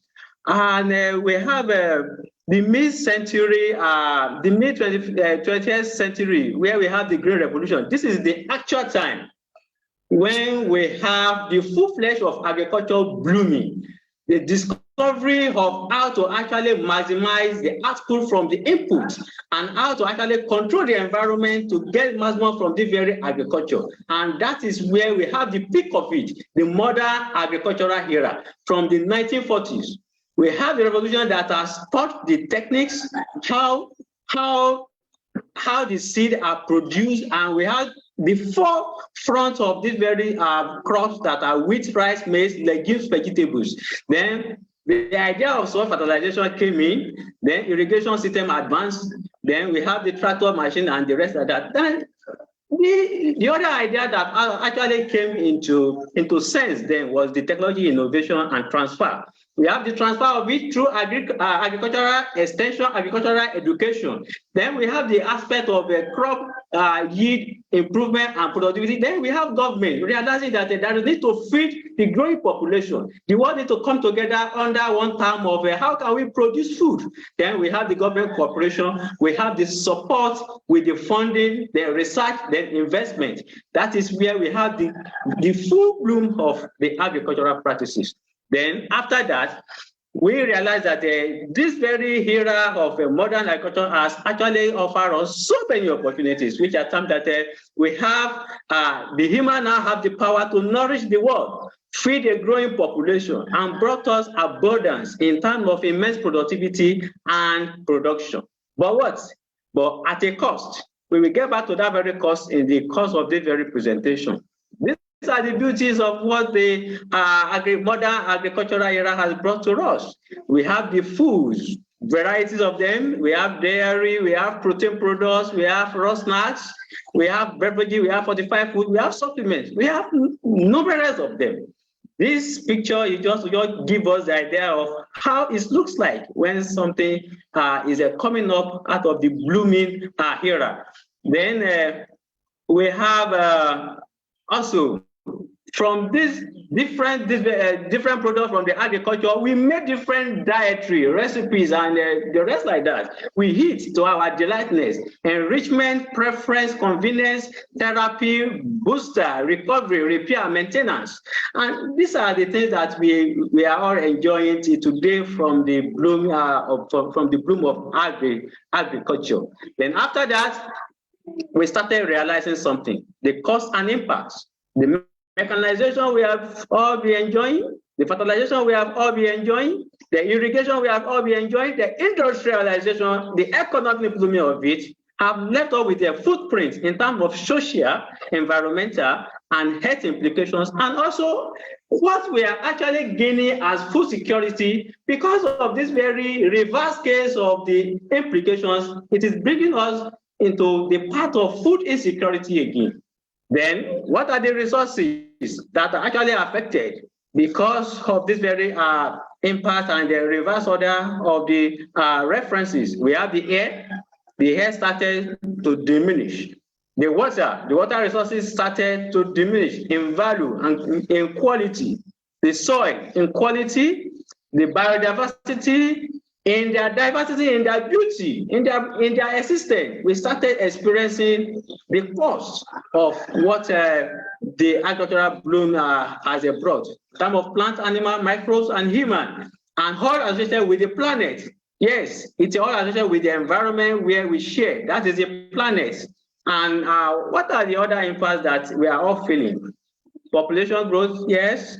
Land use change, soil degradation, water scarcity, socio-economic inequality, ecosystem pollution, climate change, pests and diseases, biodiversity and habitat loss, poverty and famine. And these are what we realized that led us to the development of the global agenda, which is the SDGs. And before the SDGs, there are so many developmental agendas that has come at the peak, where we have the MDGs now transited into the SDGs. And here we are, zero hunger. Yes, this taking care of this very agriculture can make us achieve the SDG 2, can make us achieve SDG 1, poverty, eradication or end poverty, can make us achieve decent job, and can make us a peaceful society where economic is blooming. Then can make us achieve SDG 3, good health and well-being, and also can make us achieve responsible consumption and production, because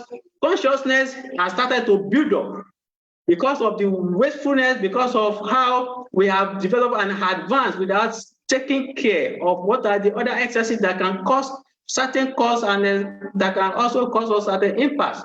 Then SDG 13 and 15, which is the heat of it, when we are talking about climate change, we are talking about life on planet and life in the water. Then we have resources conservation. This is where my focus is actually, we have reviewed all this very history and recall back what has happened. Then, what are the available options that has been recommended? Conservation tillage, agroforestry, integrated pest management, efficient use of natural resources, promoting nutritional sustainability, promoting clean energy sources. These are what has been already been recommended and also looking into adopted at the various levels. But the new ones that are under experimentation, that is what I want to focus on to also recommend further. Where we are now, we have realized that we are here because of where we were coming from and the event that has happened to our populations, our needs and our demands, and how to satisfy ourselves. But now we need to actually look at how we can adapt and cope with the realities. And that is the climate resilient crops. We need to develop more climate resilient crops that can actually live with these very traits and the cost that we are actually witnessing today. Resistant to drought, resistant to heat, and other extreme weather conditions. Then precision farming. The farming practices now is not the one that we take up resources, that we not utilize the resources that are not so sufficient excessively. We need precision farming, such as the satellite mapping, soil sensor, and automated irrigation that will give meet the exact need of the agriculture without any wastefulness. Then we need vertical farming. The land is actually being encroached, degraded, and occupied, and vegetation are disappearing. And that is what we need to actually address. Vertical farming, the farming that we use less land. That is what we all need at this moment. Then we need biotechnology. I am a subscriber to the use of biotechnology to actually advance the agricultural needs and agricultural sustainability. And that is in terms of a crop variety that are going to be produced, nutritional content that will satisfy human needs and human demands, health and well-being, and also the one that is going to be in harmony with the plant, with the plant pests and also diseases. Because if this biotechnologies is maximally and efficiently deployed to actually develop our crops and seeds and plants in agriculture, definitely we are going to survive this very realities we are actually witnessing now. Then robotics. Robotics has a potential to actually revolutionize agriculture. And that is in the area of reducing the cost. The cost, because a human being has so many resources that are demanding attention. Robotics can actually come to intervene in this and also to actually achieve a higher crop yield.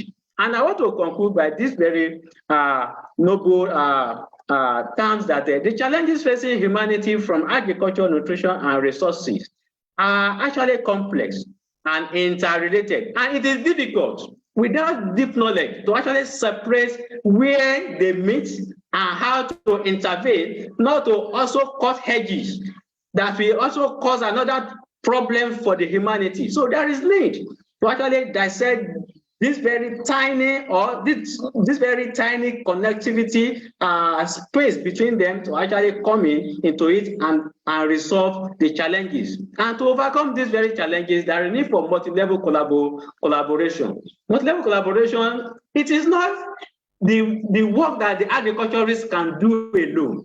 They need the attention of the environmentalists. They need the attention of paleobotanists. They need the attention of economists. They need the attention of all stakeholders that are involved in the aspect of sustainability. And also integrating sustainable technologies. Not all technologies are actually sustainable. And that's the reason why there is need to actually look at the complexity and look at the technologies that can actually intervene to give us a sustainable solution. And also, we need policies from our government to actually drive these very suggestions. And also, human progress.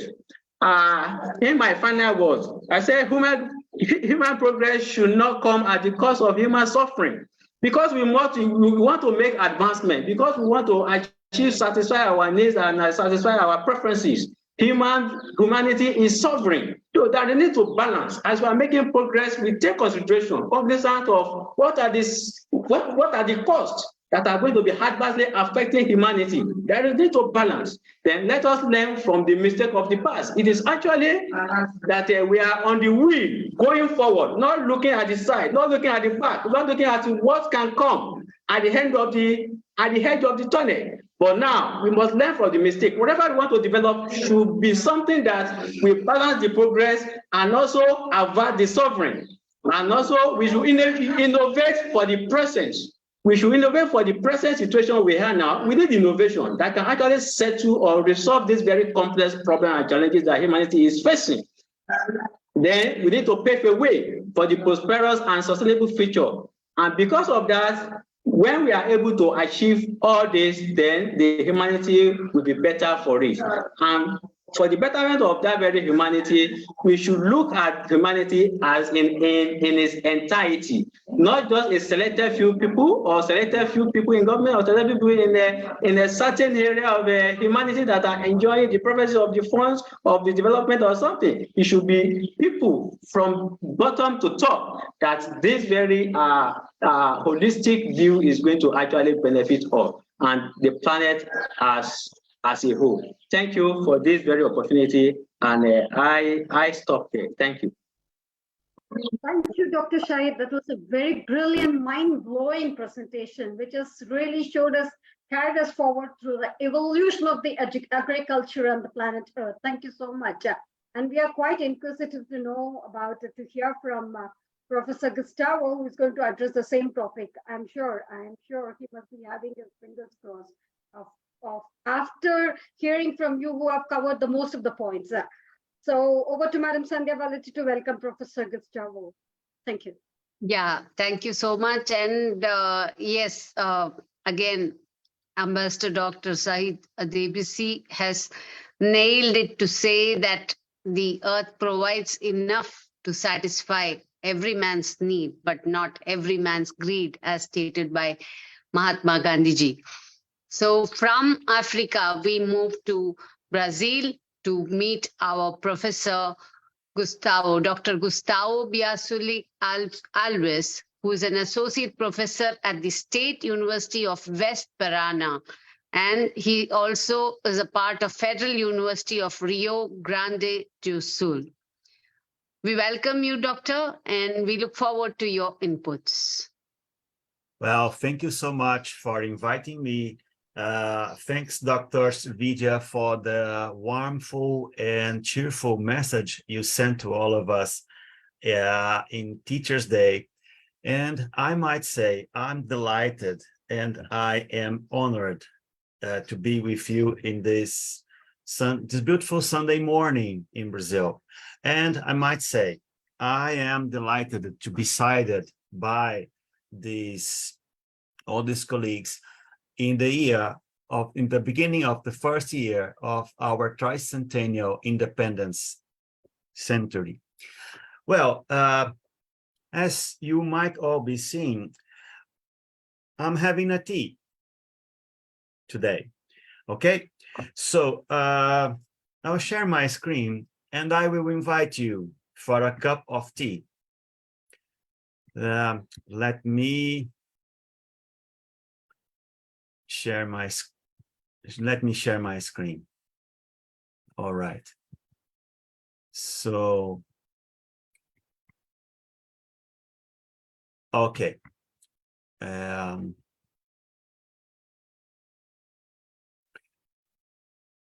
you see my screen? All right. Well, talking after an ambassador and after all these colleagues, I'm deeply honored. Okay. So I've offered you a gourd of tea.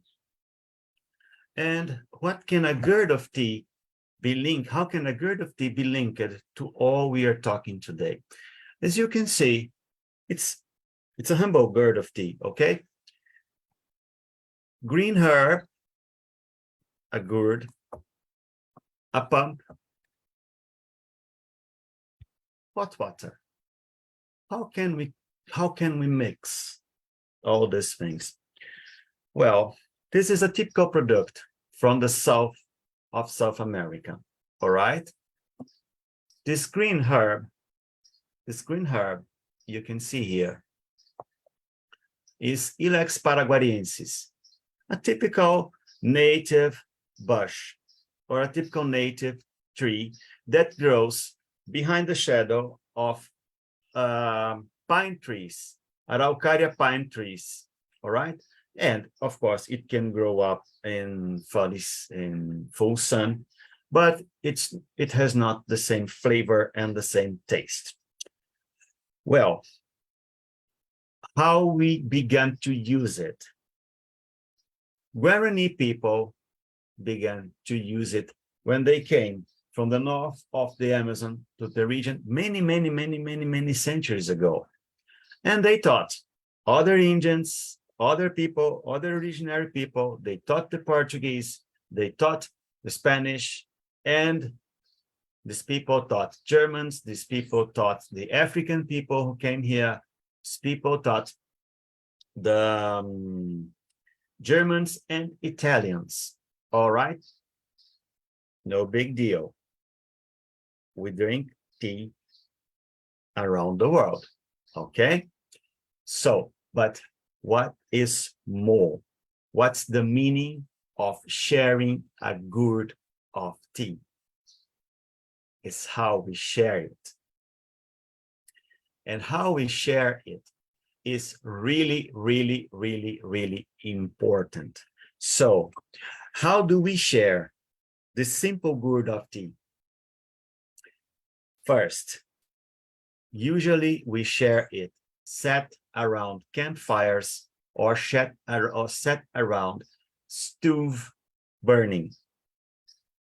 All right? So we share it in the position of equality. And historically, how do we share it? Set in the same level. Ambassadors, professors, workers, landlords, peasants, sharing a gourd of tea in the end of the day or in the beginning of the day, talking equally. And what's most significant and what is most defining in sharing this gourd of tea is that we must drink from the same tube. We all drink from the same tube, okay? There is just one tube on the gourd, so we all share the same thing. And that's the meaning of sharing a gourd of tea. And actually, I would like to show you some South American point of view, sewing thread, connecting all the things we are saying today. Actually, we share this gourd of tea. Man and wife talking equally. Landlords and peasants, talking equally, okay? And that is the point.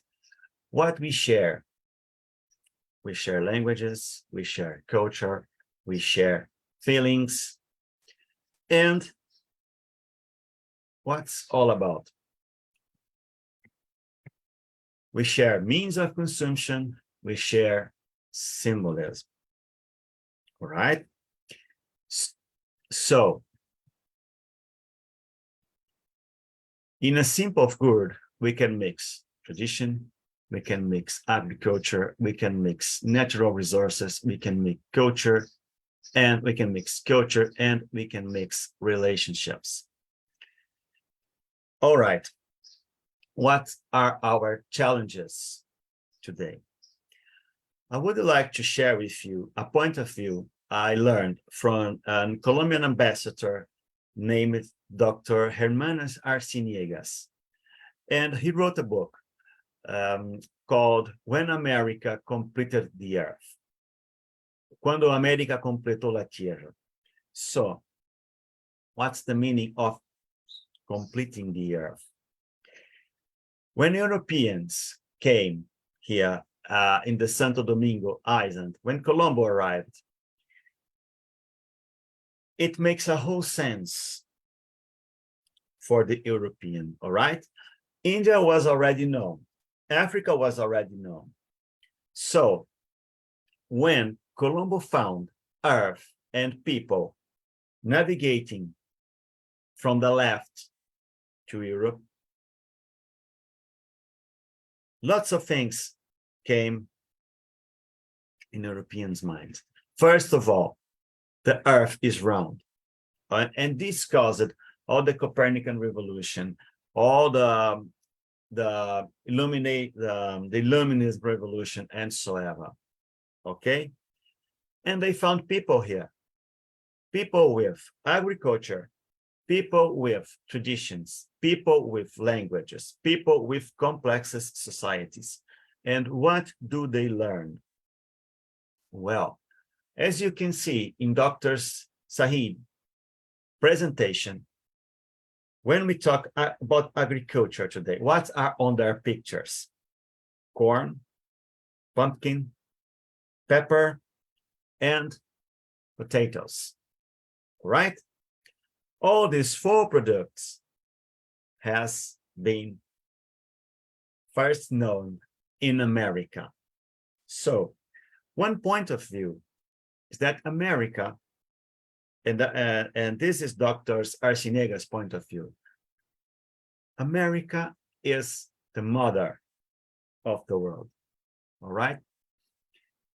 Because a mother nourishes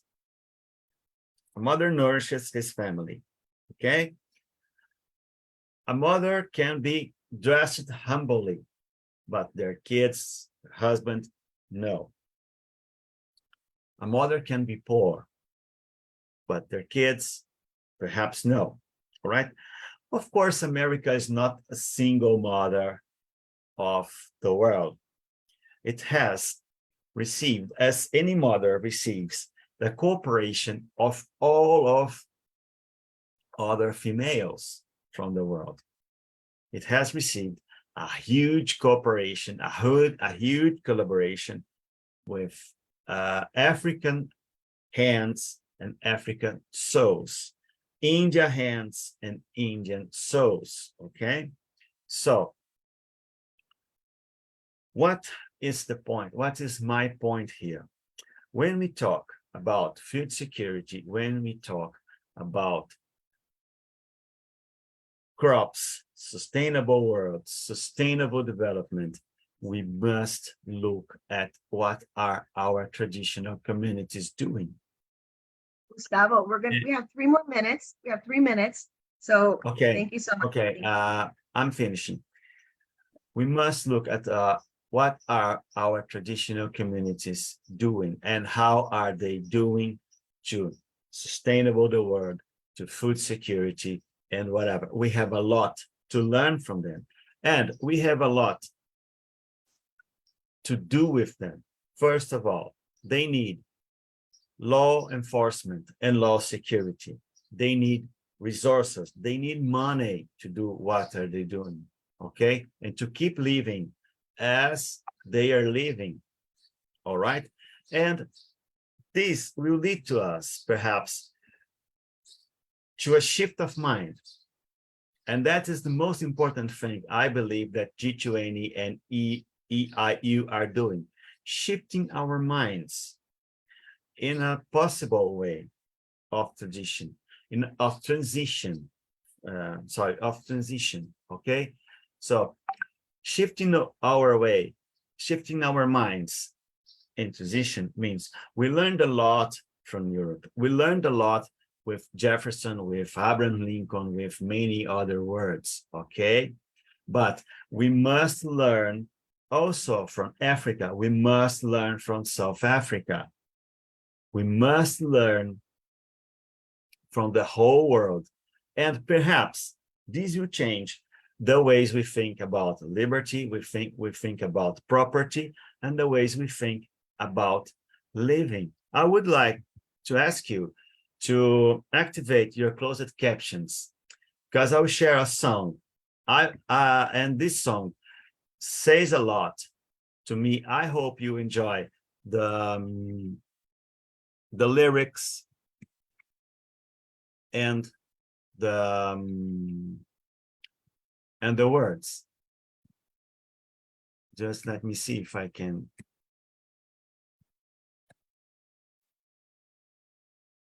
I'm sorry, I cannot share the song, but I would like to ask you to copy and paste and listen to this song. It's a traditional song, very, very beautiful. So I thank you one more time, and Agugê, namaste, obrigado. Thank you, Professor. Thank you, Professor Gustavo. That was quite short, but very brief, but quite elaborate in nailing on the points of agriculture, food security, and nutrition.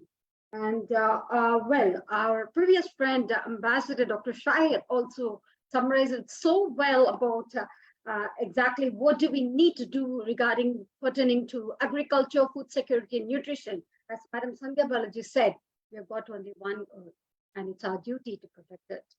And so sustainable agriculture, through its links to food security and nutrition, health, employment, economic development, and environment, contributes significantly to achieving a wide range of SDGs of 2, 8, 9, 10, 12, 13, and 15. So G20 is committed to promote sustainable agriculture and rural development and improve global food security and nutrition for all people. In particular, as we rightly mentioned, as we rightly address the poor and the people in the vulnerable groups, tackle the issues of food price volatility, and reduce food loss and waste throughout the food value chains by supporting the G20 technical platform on the measurement of the reduction of the food loss and waste.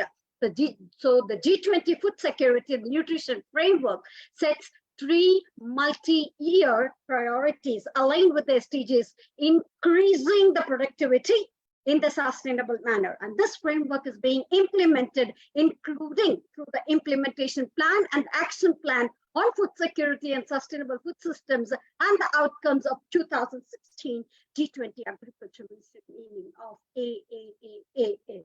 You know what is AAAA that we are talking about for the whole evening.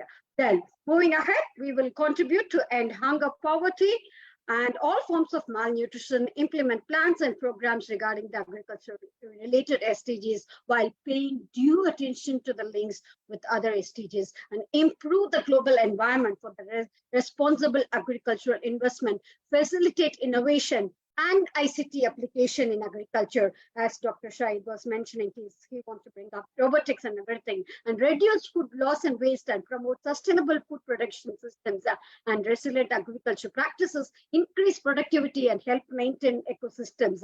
But the one motto of exactly the G20 India presidency is all about Vasudhaiva Kutumbakam, that is one world, one earth, one world, one nation, and one vision, that is happiness, peace, prosperity for all. Thank you so much, both professors. Both are brilliant presentations. Thank you, thank you, thank you so much from the bottom of our hearts. And over to Madam Sandhya Balankwit. Thank you.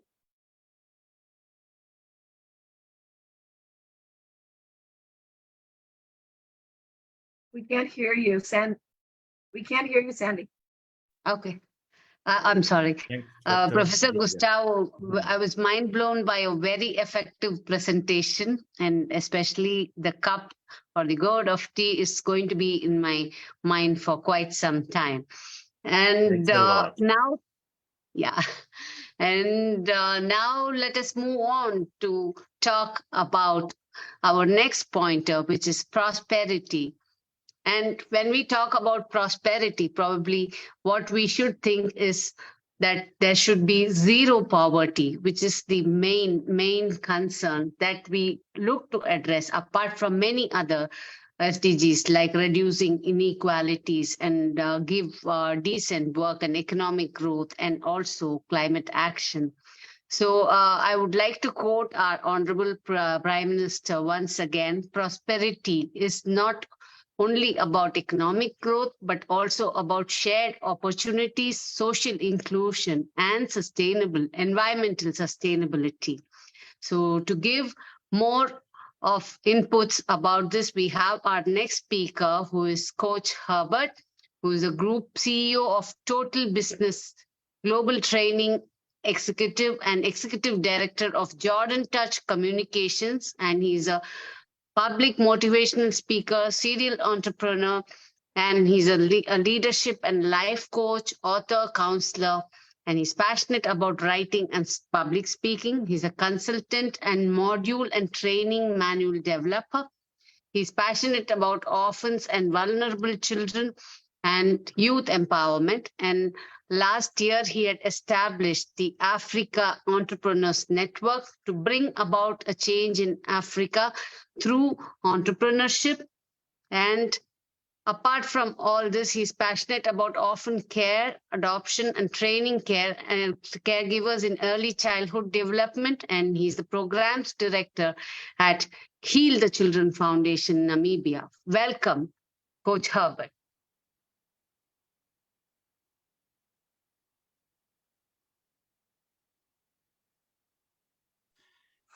Thank you so much. Good morning and good afternoon, everybody. Professor Gustavo, thank you so very much for your presentations and the various speakers who have spoken. Greatly appreciated. I mean, we are at a platform of academicians where there's a whole lot to soak and to learn. It's actually very important. I agree with you when you speak about prosperity. It is not it is not an individual effort. It should be a collective effort. I mean, from government to all organizations. That's why this platform, I think it's very important when we're talking about G20 and International Internship University, creating such a platform around making sure there's inclusivity in the sense of access of resources. All over the world, I think the lack of equal distribution of resources, or probably to say not much equity in terms of resources being channeled to various beneficiaries. The world cannot be fully developed when there are still other communities which are going to bed, or children going to bed on empty stomachs, which I strongly believe the founders and the organizers of this platform have a bigger picture as looking at how we can impact the world positively around making sure there will not be a child in any village going to bed on an empty stomach, waking up, going to school without having taken a meal. And that's why prosperity is such an incredible topic that we need to be able to talk about it and deliberate about it and be intentional about it. At times in a political world, I think there's more talk and less action. or probably the resources that are supposed to be channeled do not reach the various people or the communities that they're supposed to. I can give an example.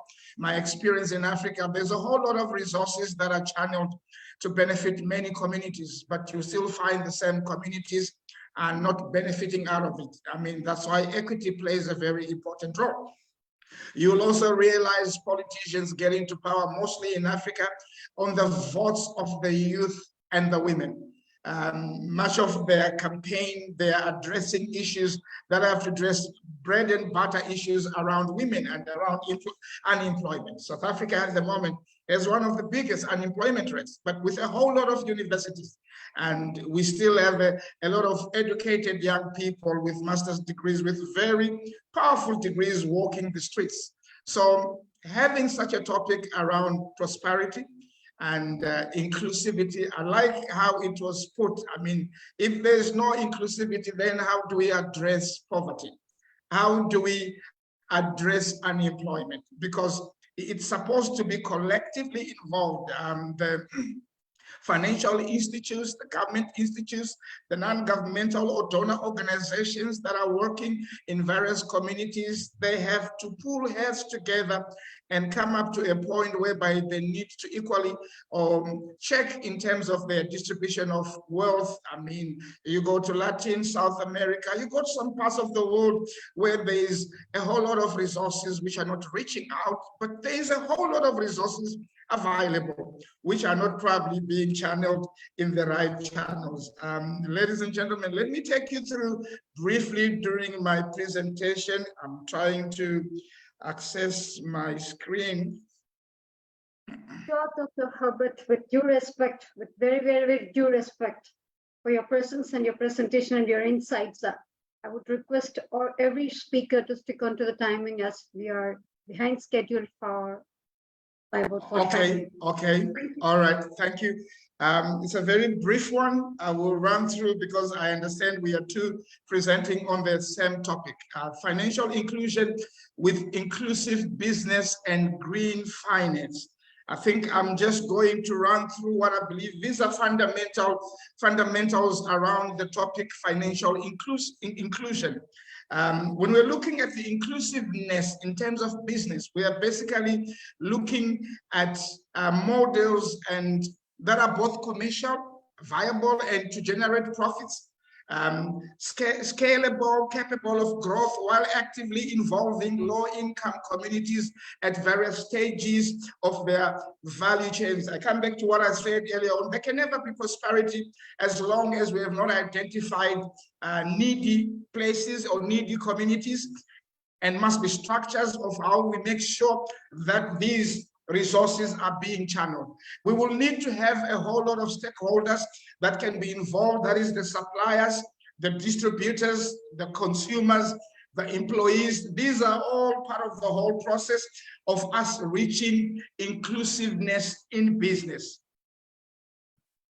There are some key objectives that we have to look at around financial inclusion, and these key objectives are meant to make us be equally capable of accomplishing inclusiveness. And the business community, the politicians, those in need to be able to work together in order to accomplish this objective.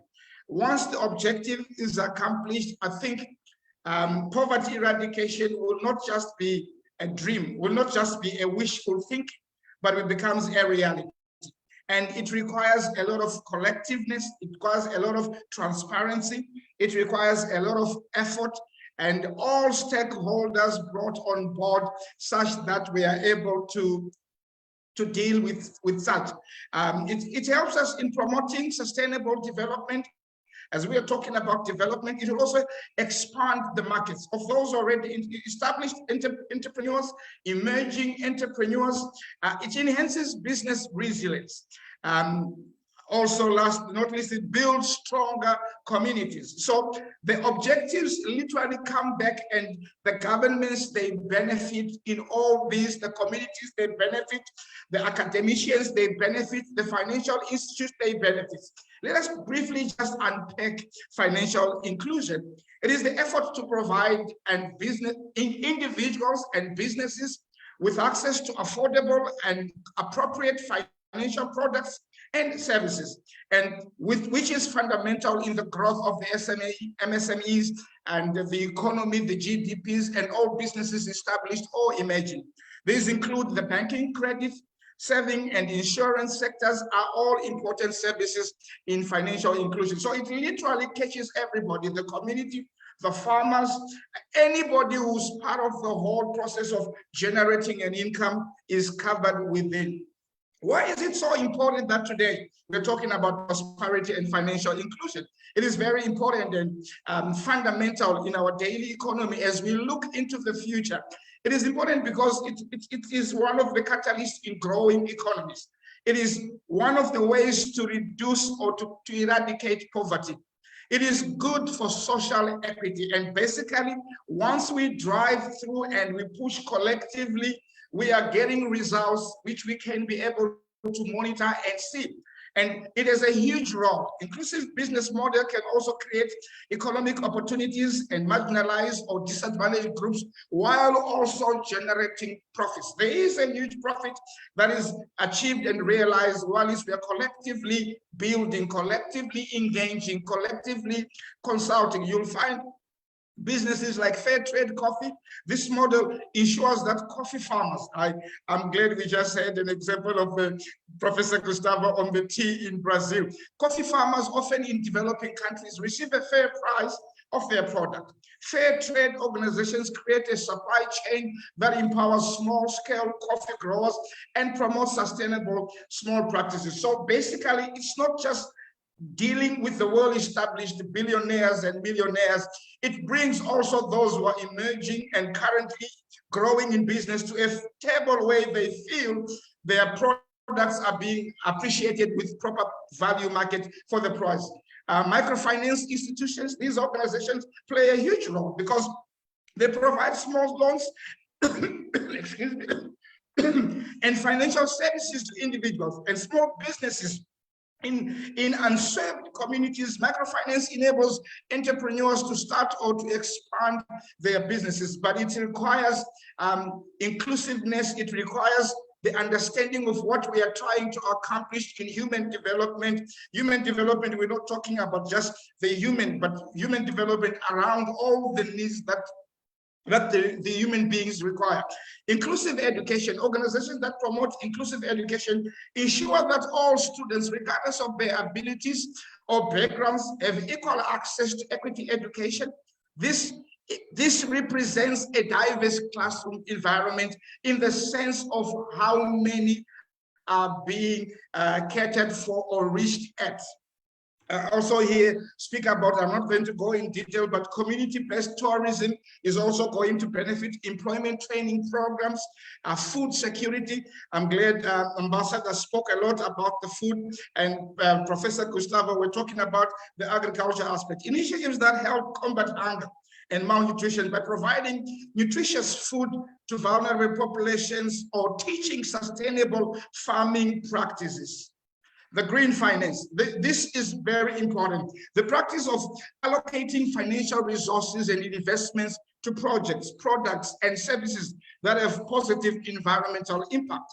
It also encompasses financial activities aimed at supporting sustainable and addressing environmental challenges while also generating economic returns. The green finance is characterized by a focus on environmental sustainability and does align with the principles of responsible, sustainable investing. If you look at it in a nutshell, we can create a prosperous community, a prosperous generation going into the future. We can have university graduates coming out and having ideas of starting their own self-income generating project.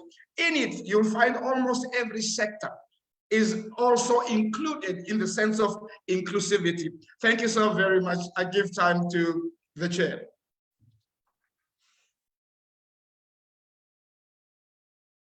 Thank you, Dr. Herbert. That was a mind-blowing presentation once again, talking about the finance. And we've got one more speaker with us. After hearing from him, we would just go on summarizing both. But it was really an awesome presentation. Thank you, Dr. Herbert. though it was very short, brief, but very elaborate. Thank you. Thank you. You covered and you nailed almost all the points of the green finance and sustainable finance. Thank you so much. Thanks for your presence and thanks for the presentation. Over to Madam Sandhya Balaji. Thank you. Yes, to speak on the same pointer, we have with us Professor Dr. Jose Luis Esteves, who is an accomplished edupreneur, mentor, and CEO of Exponentialist platform. With a strong academic background and diverse experience, he excels in corporate strategy, education, and public administration. Professor Esteves is a recognized figure in third sector and CSR initiatives, known for his impactful social programs and fundraising campaigns. He's also a sought-after speaker, a prolific author, and a driving force in sustainable development. As a GUDS ECLAC UN specialist in sustainable development, is dedicated to shaping a better future. His accolades include the National Child Award in Social Education and Burn Efficienter Prize. So we welcome Dr. Jose. The stage is all yours. Well, it's always a warm greeting and a good morning from Brazil. I understand that we have, an audience that is around the globe. So probably I will be talking with people that I have to say good afternoon and with people that I have to say good night to. Here, I'm talking from the city of Rio de Janeiro, and I have to deal with the family subject this morning. So I apologize for not being totally here with you during this morning session. And I understand the importance of bringing all these subjects together in order to, drive a real force and as a matter of fact, try to build a more sustainable future by taking from the agenda that we all know on a range of battlefronts that we have to deal from now on in order to skip the possibility to pass the point of no return, as some of our beloved scientists are researching and trying to warn us about this. I will apologize also for being outside of my base, where I can have a more silent space to speak with you and with our distinguished audience in our channel networks that we have today. And it's really an honor and a pleasure to talk about this subject today. I will make a brief presentation respecting all the time that you have been gathering together without my presence, and also opening a short space probably in this presentation today with a lot of bright minds to discuss further the subjects that we have to take into consideration. So I will try now. I will try to showcase a very brief presentation in order to put some ideas in a track, just like the previous presentation that you have on the same subject of this inclusive finance. And I will ask your permission to share my screen with you.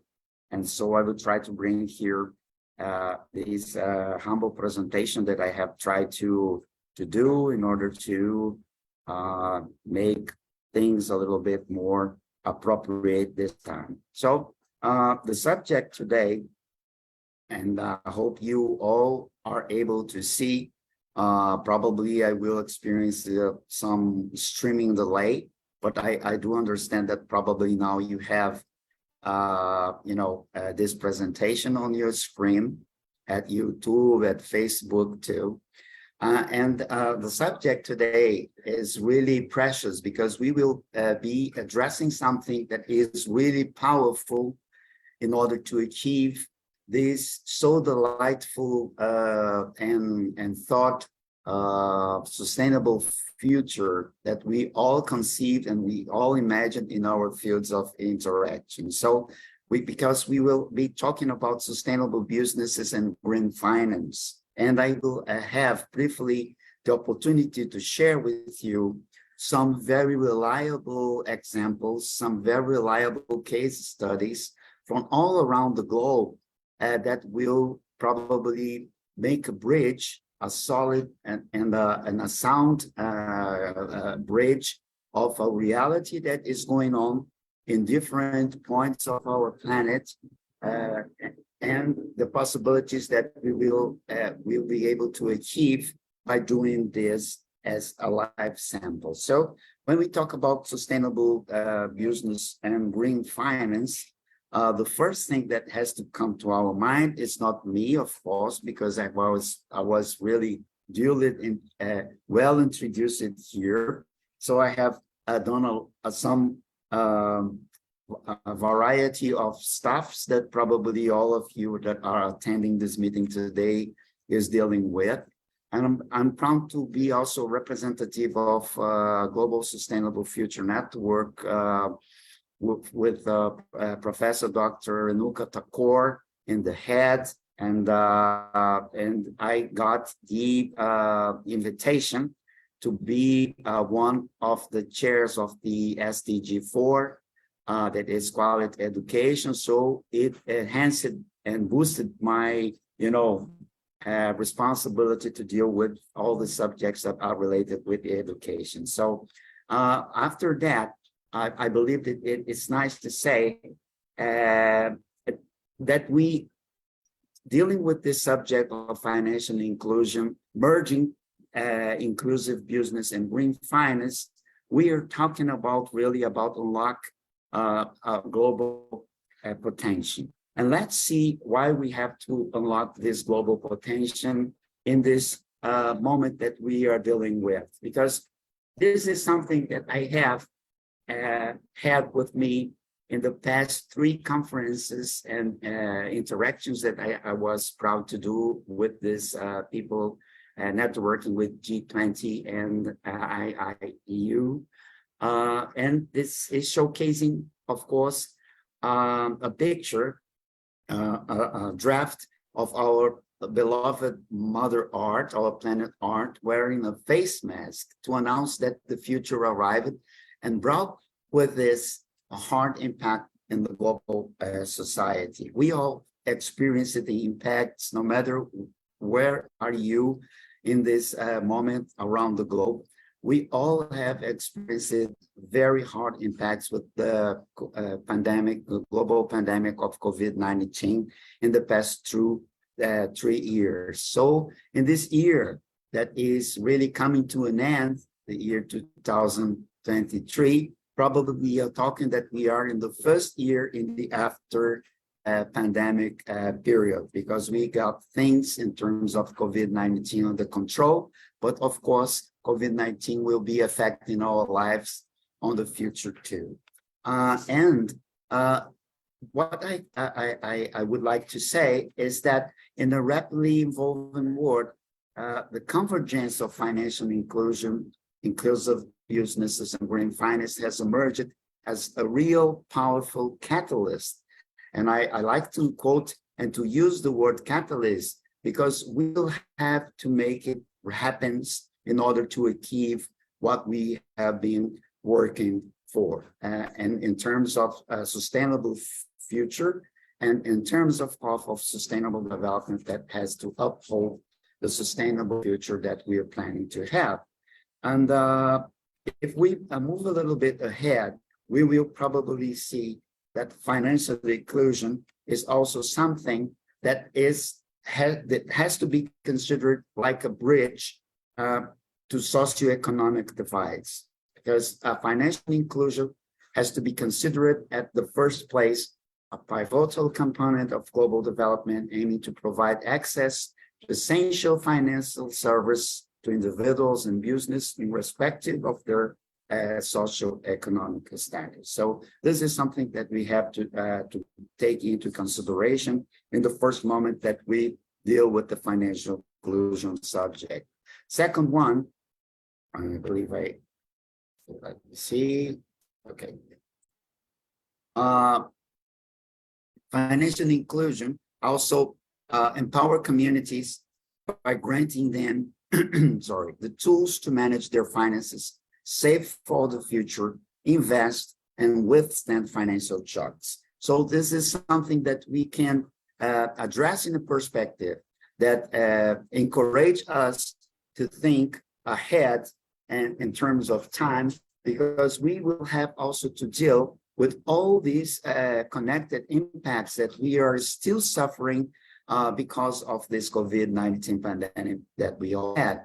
Of course, I will be able to talk a little bit more about the impacts that happened here in Brazil, because I do live in Brazil, and you will be able to talk a bit further about the countries where you are standing in. But we do not have any doubt that we have been probably impacted as we have never been impacted in the world as we knew before. If we have to make a step back in time, only by the time of the another pandemic that is really probably not connected with our lives. I was born in the year 64, and I have not been connected to any global pandemic from that time up to this moment now. So I am almost 60 years, and I have never saw something like that. Probably the majority of you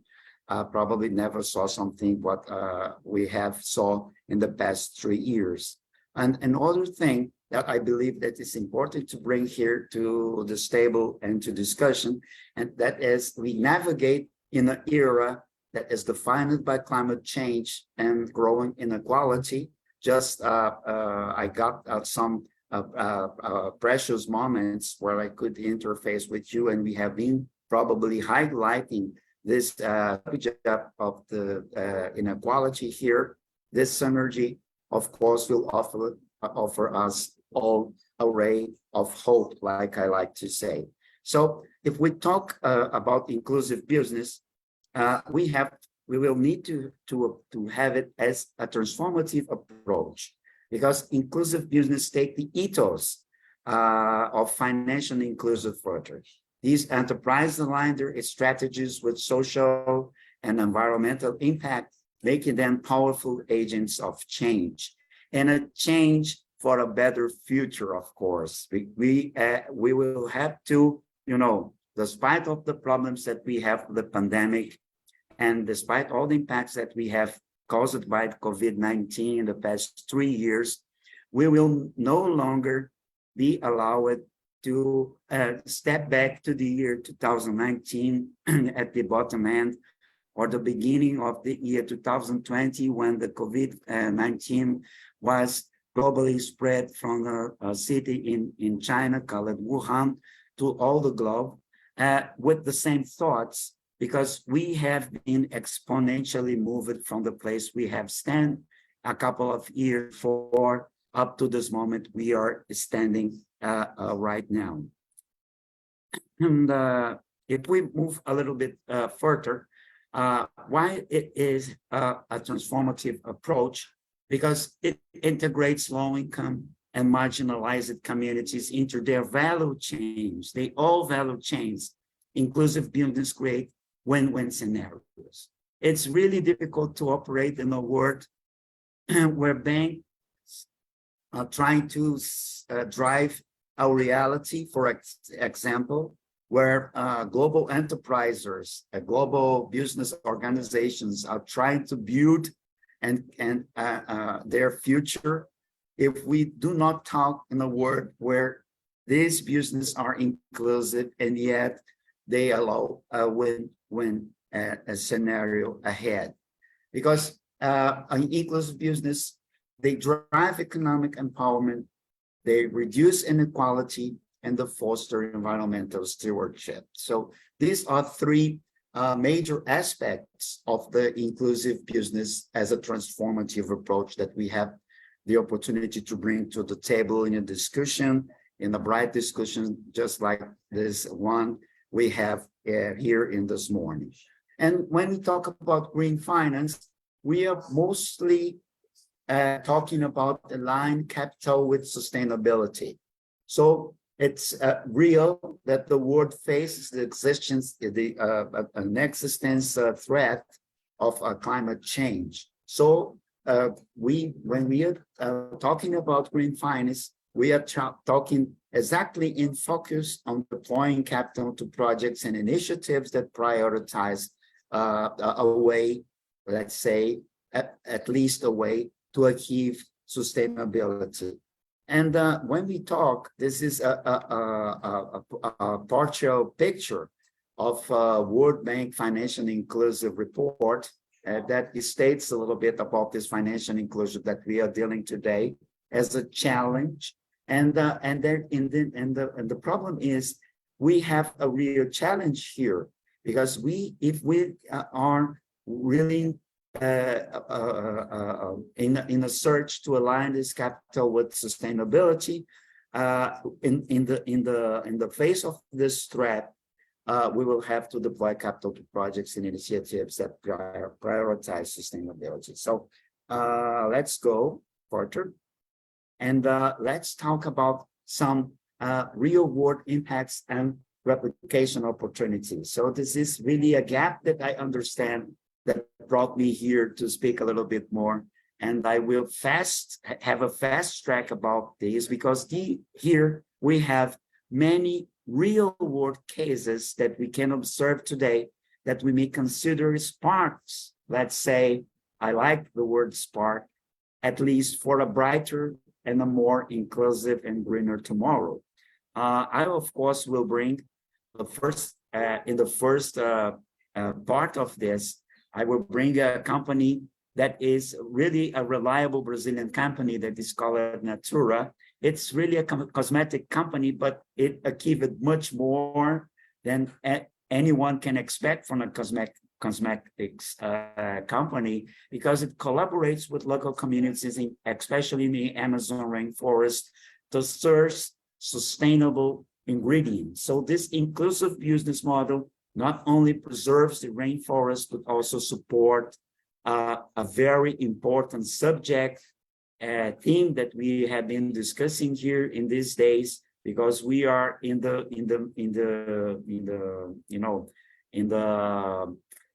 will probably have a new discussion about a legal framework to the indigenous people here. And Natura, back in the past, was trying to build all the concept of a sustainable business based in support these indigenous livelihoods. The other one, of course, it's Kenya's M-Pesa or PESA.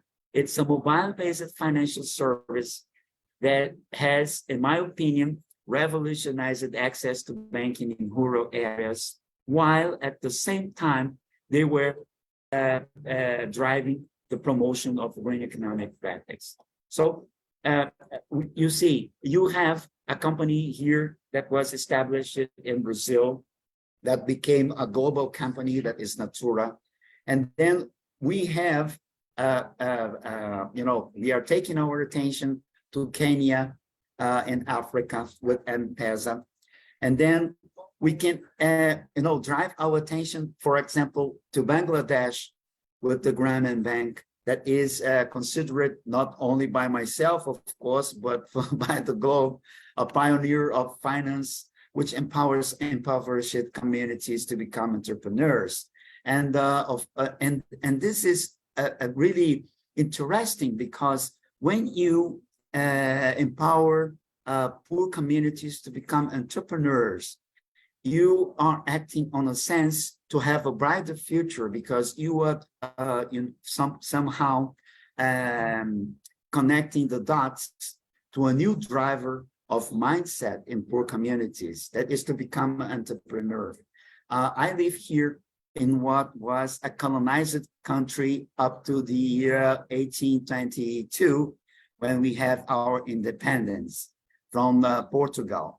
And as a matter of fact, we had a lot of countries around the globe that once was part of some of these colonial, countries that we still have some of them with the major colonial mindset, like UK, England, like France, like Spain, like Portugal, countries around the globe with a lot of other countries that have exploited for a long period of time. And they have planted a seed here. And this seed, of course, grew along this time. And this seed affected not only the way people behave, but also the way people think mostly. And that's why here in Brazil, in countries of Latin America, because I consider Latin America our fellow beloved brother countries, despite of the fact that Brazil is the only country in Latin America and the Caribbean region to speak Portuguese, because we have been colonized by the Portuguese, not for the Spanish. I do believe that we suffer the same when we talk about this colonialist mindset in education. So that's why I drive my efforts at this very special moment of my time when I have a voice to discuss further about this change in curricula and a requalification of the curriculum matrices here in Brazil and around the globe, because we have really to drive entrepreneurship to the curricular in order to make a real freedom of the colonialist mindset that we have. Despite of the fact that more than 200s we have conquered our independent state. Well, I would like to rush because I have a couple more events to say. Here is Kiva. It's Kiva in USA, just a couple more. That is a nonprofit organization that enables people to lend money online to small businesses and entrepreneurs around the world, including in the USA, and promotes financial inclusion. So we are talking about businesses and we are talking about nonprofits that can act together with a new mindset in economics in order to make people enhance, boost the entrepreneurial mindset, especially within the poorest communities. And I would just like take another one in Europe, that is Trials Bank, a European bank that exclusively finances companies, institutions, and projects that add cultural value and benefit people and the environment. So as you can see, there are a lot of possibilities that emerged in the world when we are talking about the financial inclusion and the possibility of drive a new mindset approach worldwide, not only to mitigate poverty and exclusion, but also to implement this new driver of entrepreneurship in order to really bring a real freedom mindset to our lives, no matter if you're talking from a continent or you are talking from another continent. So I will now stop my presentation here. Let's see. And I will try to come back to a live mode. Since we have two presenters about the same subject, I try to rush it a lot, and I try to pinpoint with possible incidental information that we did not have the opportunity to have in one presentation. So thank you very much again for your patience. Thank you very much again for your invitation. And let's act to bring from the agenda into action all the things that we have been discussing here in this Sunday morning. Thank you, thank you, thank you. Thank you, Professor Jose and Dr. Herbert, the stalwarts of the finance, I would say. Like, you have comprised it so well, and such that you have not left even one leaf unturned. You have addressed all the issues which are related to finance in a more comprehensive manner. As we all know, and we are going to agree on this platform, that the climatic change is one of the greatest challenges of our time, and its adverse impacts undermines the ability of all the countries to achieve the sustainable development. The goal of taking the urgent action to combat the climatic change and its impact on SDG 13 is a priority of all the G20 countries. As you have rightly mentioned, and you have already given case studies of the Bangladesh Bank and the Virturan, etc., as reflected in the contributions made in the contracts of the Paris Agreement. And the G20 finance ministers and the central bank governors reiterated the call for the timely implementation of the Paris Agreement and the communities and the commitments made developed by the developed countries and IOs and the announcements made by the other countries of the climatic finance. As we all are working together towards the climatic finance and the green finance, as you rightly mentioned, we are reaching there with a key role of escalating sustainable development by helping mobilizing private investments and the equity in the partnership in order to meet the climatic development and the sustainable global finance. That's what we are working for from the World Economic Forum and the World Monetary Fund. Thank you so much. That was a brilliant presentation by both the veterans in their own field. I would say whatever I'm going to say, that's going to be too very less to just comprehend on that. Thank you so much. Over to Madam Sandhya Balaji to invite the next speakers. Thank you so much. With due respects. Yeah, thank you, speakers. Both of you had a walk through the past, present, and the future. And it is time for us to deliberate on our next pointer, which is partnership. And what to say? When we say partnership, in the words of Justin Trudeau, I'd like to say partnership is the currency of the 21st century. And it's through collaboration and cooperation that we can create a better future for all. And we are going to deliberate on domestic resource mobilization and industrialization and energy resources optimization. And to call upon the first speaker on this pointer, may I call upon Dr. Madan, Ambassador Dr. S. Madan Kumar, who is an electrical, electronic, and manufacturing professional, alumnus of Banariaman College, Banariaman Institute of Technology. He's an assistant engineer with TNEB and TANGEDEP.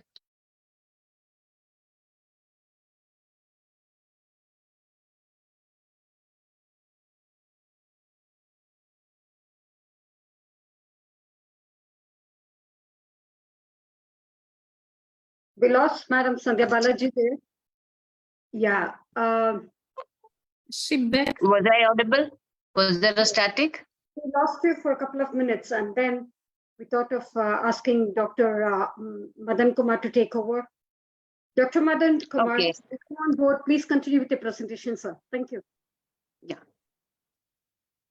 Thank you. அன்னை தமிழே அருந்தமிழே உன்னை வணங்கி தொடங்குகிறேன். பாரத் மாதா கி Jai. So good morning, good afternoon, and good evening to all the delegates for invited for our G20 International Summit by International Internship University, IIU. The topic of people, planet, play, peace, prosperity, and partnership. So Indians, we are proudly enjoying and celebrating G20 today with our Prime Minister in this honorable day. It's my pleasure and privilege to be here with all the delegates all over the world. So my topic is, without delay, I'm going into my presentation, sharing my presentation now.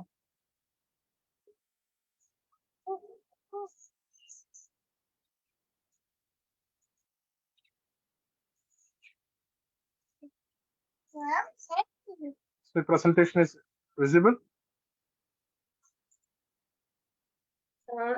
I think it's loading, sir. Yeah. So my topic is domestic resource mobilization, It's not industrialization. Dr. Oh, Madan, it's not sorry to interrupt. One second.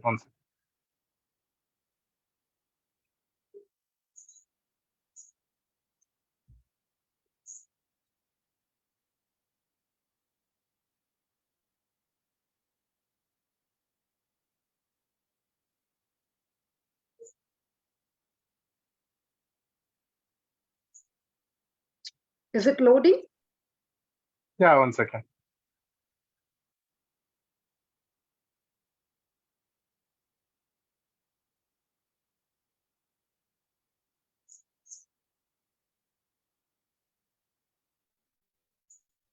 now?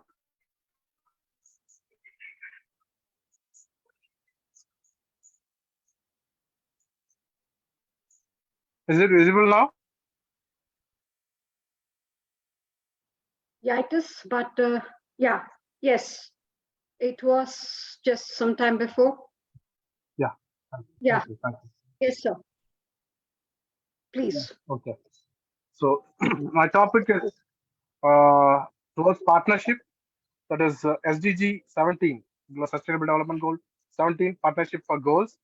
And it is about domestic resource mobilization, industrialization, and energize optimization. So before into the topic, there are lots and lots of need of the hour we need to talk. So it is about domestic resource, what we are looking for, and industrialization, innovation, and infrastructure, which is the need of our whole world. So after industrialization, we need to optimize what we energize through our industrialization. So here there comes the IGEN NSAVE Club, that is Institute of Green Engineers Energy Saving Awareness Club.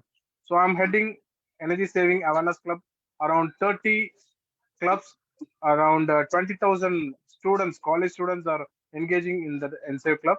So we are working towards energy also. That is Sustainable Development Goal number 7, that is affordable and clean energy, and climate action also, SDG number 13. So what is why we focus on domestic resource mobilization? Domestic resource mobilization, the process through which the country raise and spend their own funds for the people. So we know the country is for the people, of the people, and by the people, by the constitution. It is a long-term path to sustainable development finance. Domestic resource mobilization not only provides governments with the funds needed to alleviate poverty and alleviate the zero hunger, that is our SDG 1 and 2, that is no poverty and zero hunger.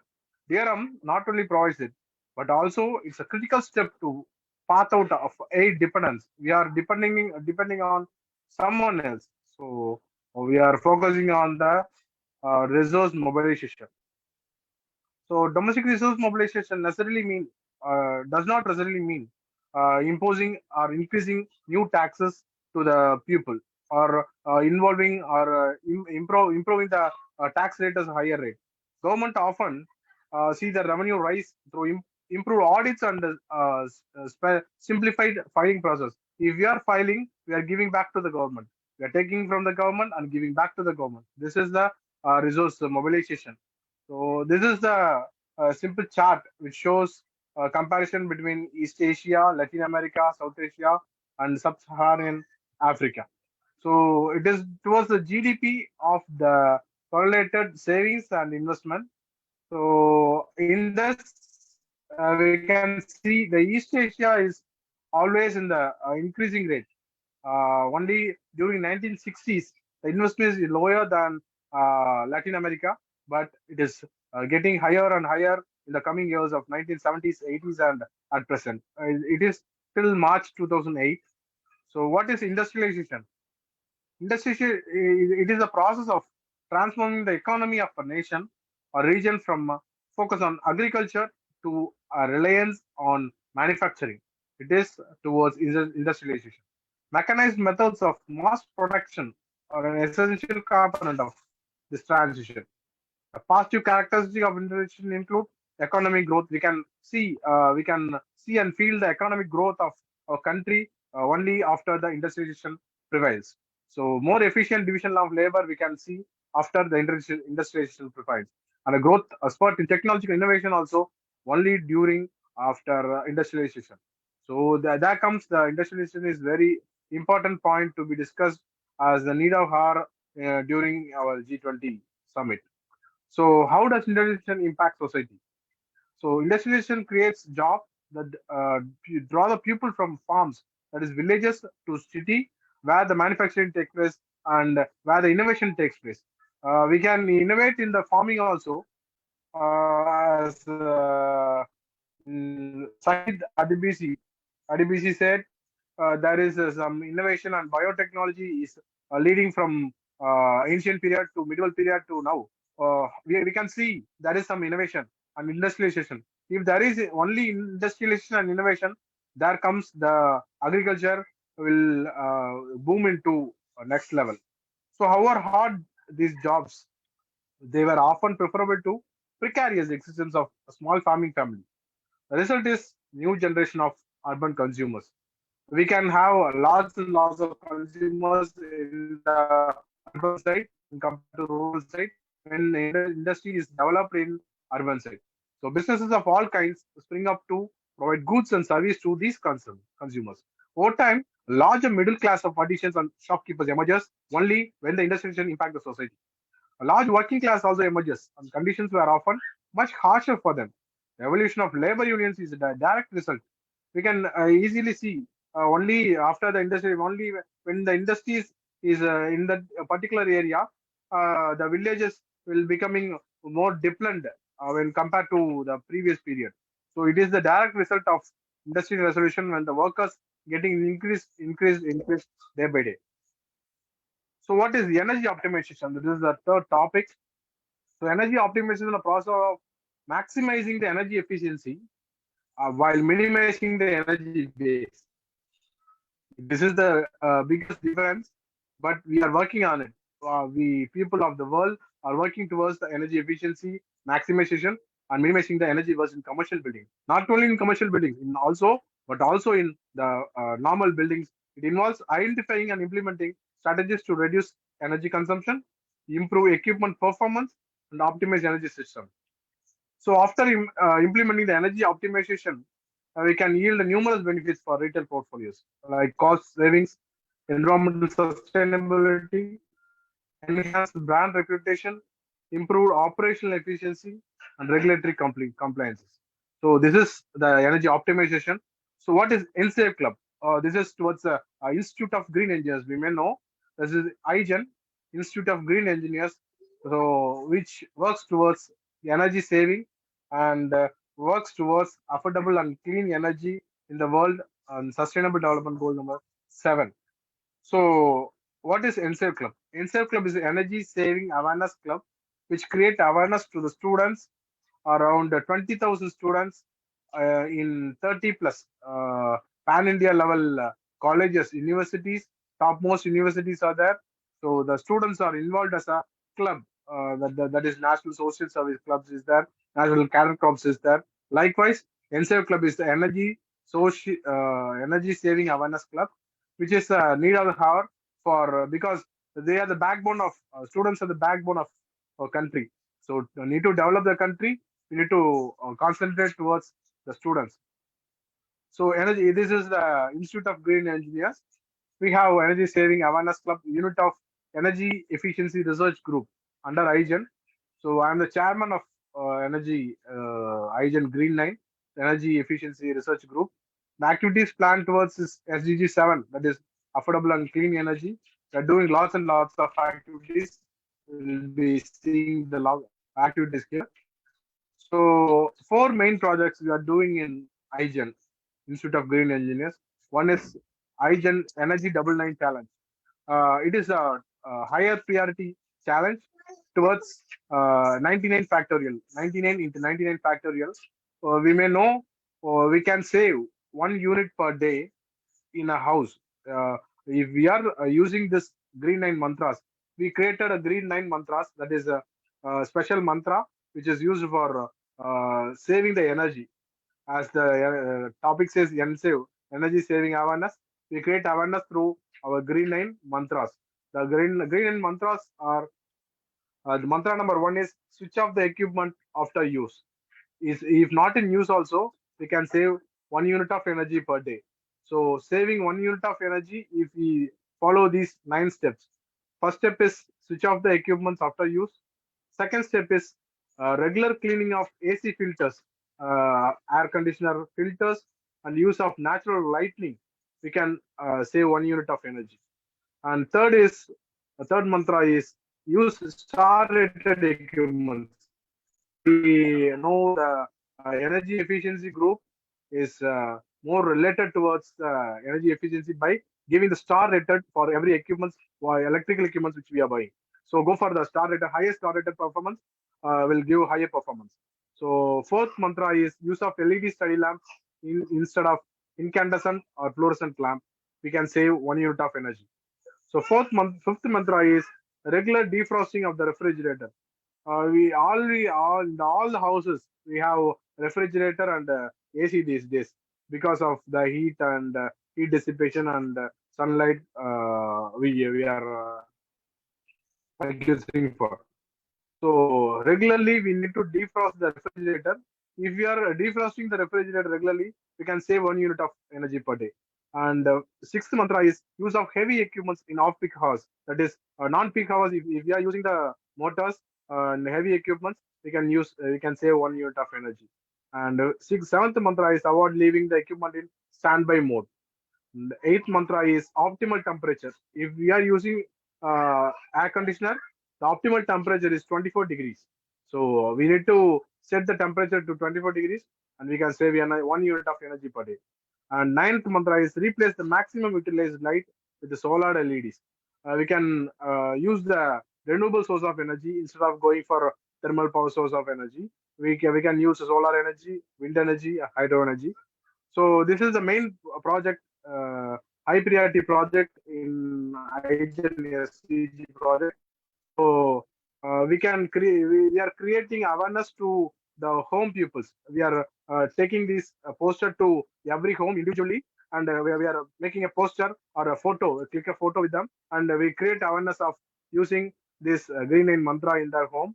After 30 days, we are again going to their home and asking for the questions whether they implemented these green line mantras or not. If they are implemented, surely they will be saving energy per day. So after 30 days, they might save 30 units of energy. So after 360 days, it is 365 units of energy per home. If it is a factorial, 99 into 90, 99 into 98 into 97, it is go like a factorial.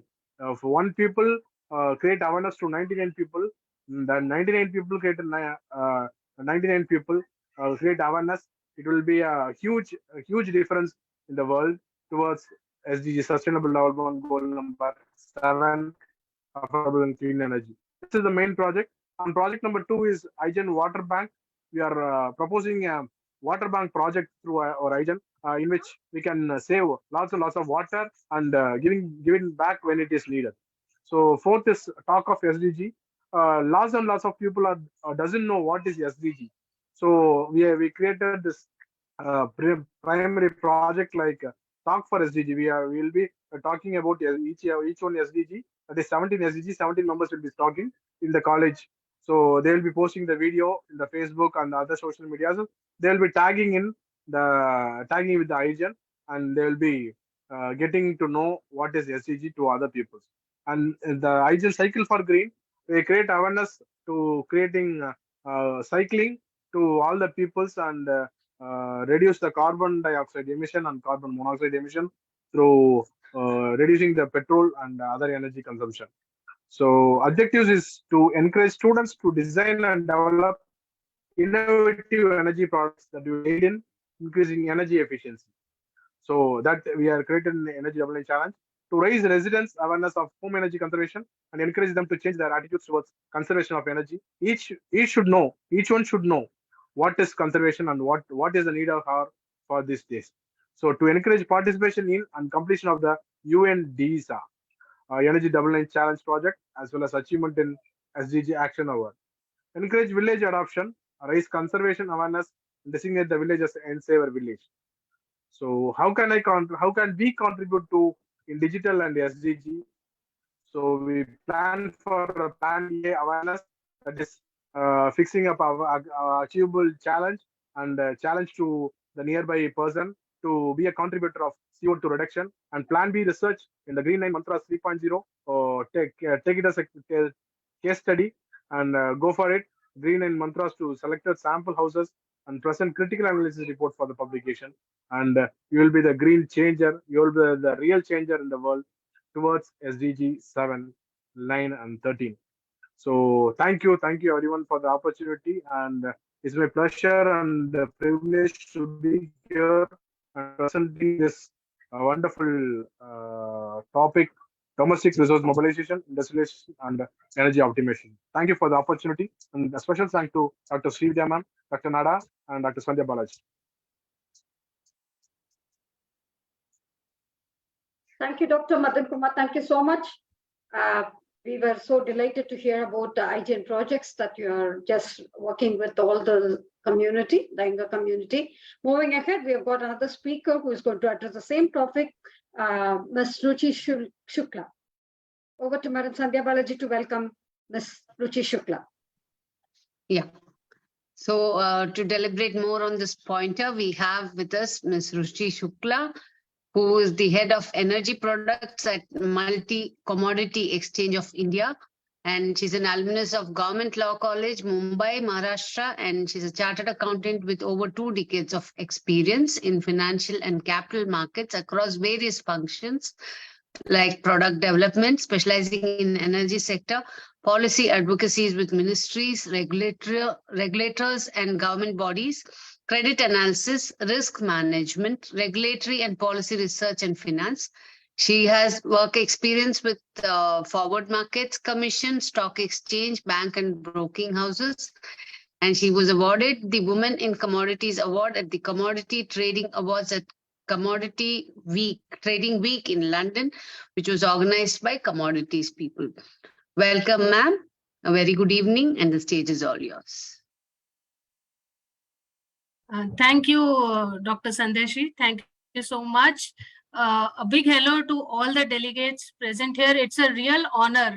Truly speaking, it's really a privilege to be present amongst you all, and a big thank you to Dr. Srividya Sukumar for having given me this opportunity to be able to share my views on this. Dr. Madan Kumar has already set the stage for industrialization, what it is all about, and how we can move towards energy up. So I'm just taking it forward to understand I'm just linking it to what sustainable development can be and how energy optimization can be achieved with the same.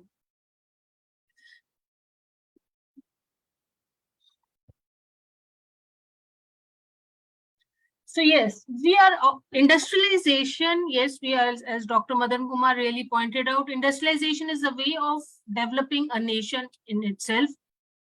Though we are an agrarian economy, but industrialization is also a must. And energy by itself is at the core of every industry.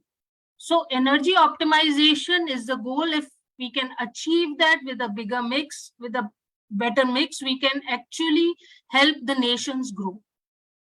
So what is the India's energy mix right now? If we say really it is like 57% coal, within coming up with natural gas, and the balance with oil and renewables. So crude oil on the conventional sources, yes, there is crude oil, natural gas and coal leading the way. But on the other hand, we also have a very gradual transition is happening in Indian markets towards renewable sources, especially covering the hydro and the solar power. So we stand 4th globally right now in terms of energy installed capacity for hydro, wind, and solar. So with this energy mix, I'm here to state there is a shift happening. Though if you see the highlighted version of it, India is still behind the minimum average, the minimum levels the average of the world, which is a mix of the developed and the developing nations. So while the developing nations, which India is also one of the part of it, or the emerging nations, the conventional sources are here to stay, but we have to have a transient in towards the renewable energy sources. So how can that happen? That can happen through partnership, as it has been laid down in these last 1 year's discussions and the major discussions going in New Delhi since last 2 days and today, including today. What has come out is we need to have partnership in terms of low cost financing. Because if you see the leading nations which are dependent on the conventional sources, including coal, South Africa, China, India, Indonesia, Vietnam, these are the leading producers and as well as the consumers of a lot of commodities. So they have to keep on generating, but producing that, they have to rely on these conventional sources, but it's only a matter how we can just phase them out over a period. It cannot be done at, if I say today itself, I just want to shut down my entire coal consumption. No, it cannot be done. I'll just share with you in a few of my next slides how India as a whole was able to move from a big energy crisis only because we are relying on a lot of thermal coal also. So here are the industries. Just to list out, energy by itself is at the helm of every industry. You name it: manufacturing industry, iron and steel, aluminium, petrochemical, civil engineering, power generation. We have to use some component of crude oil or its byproducts in some form of the other as basically a fuel feedstock.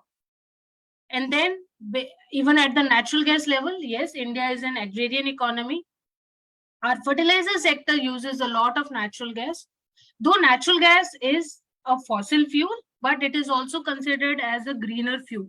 And India as a whole, we have a target to move from around 6% to around 15% by 2030, because it's considered as a more greener fuel. So with this background of a mix, so what can be the sustainable energy resource? Sustainability should also has to include survivability.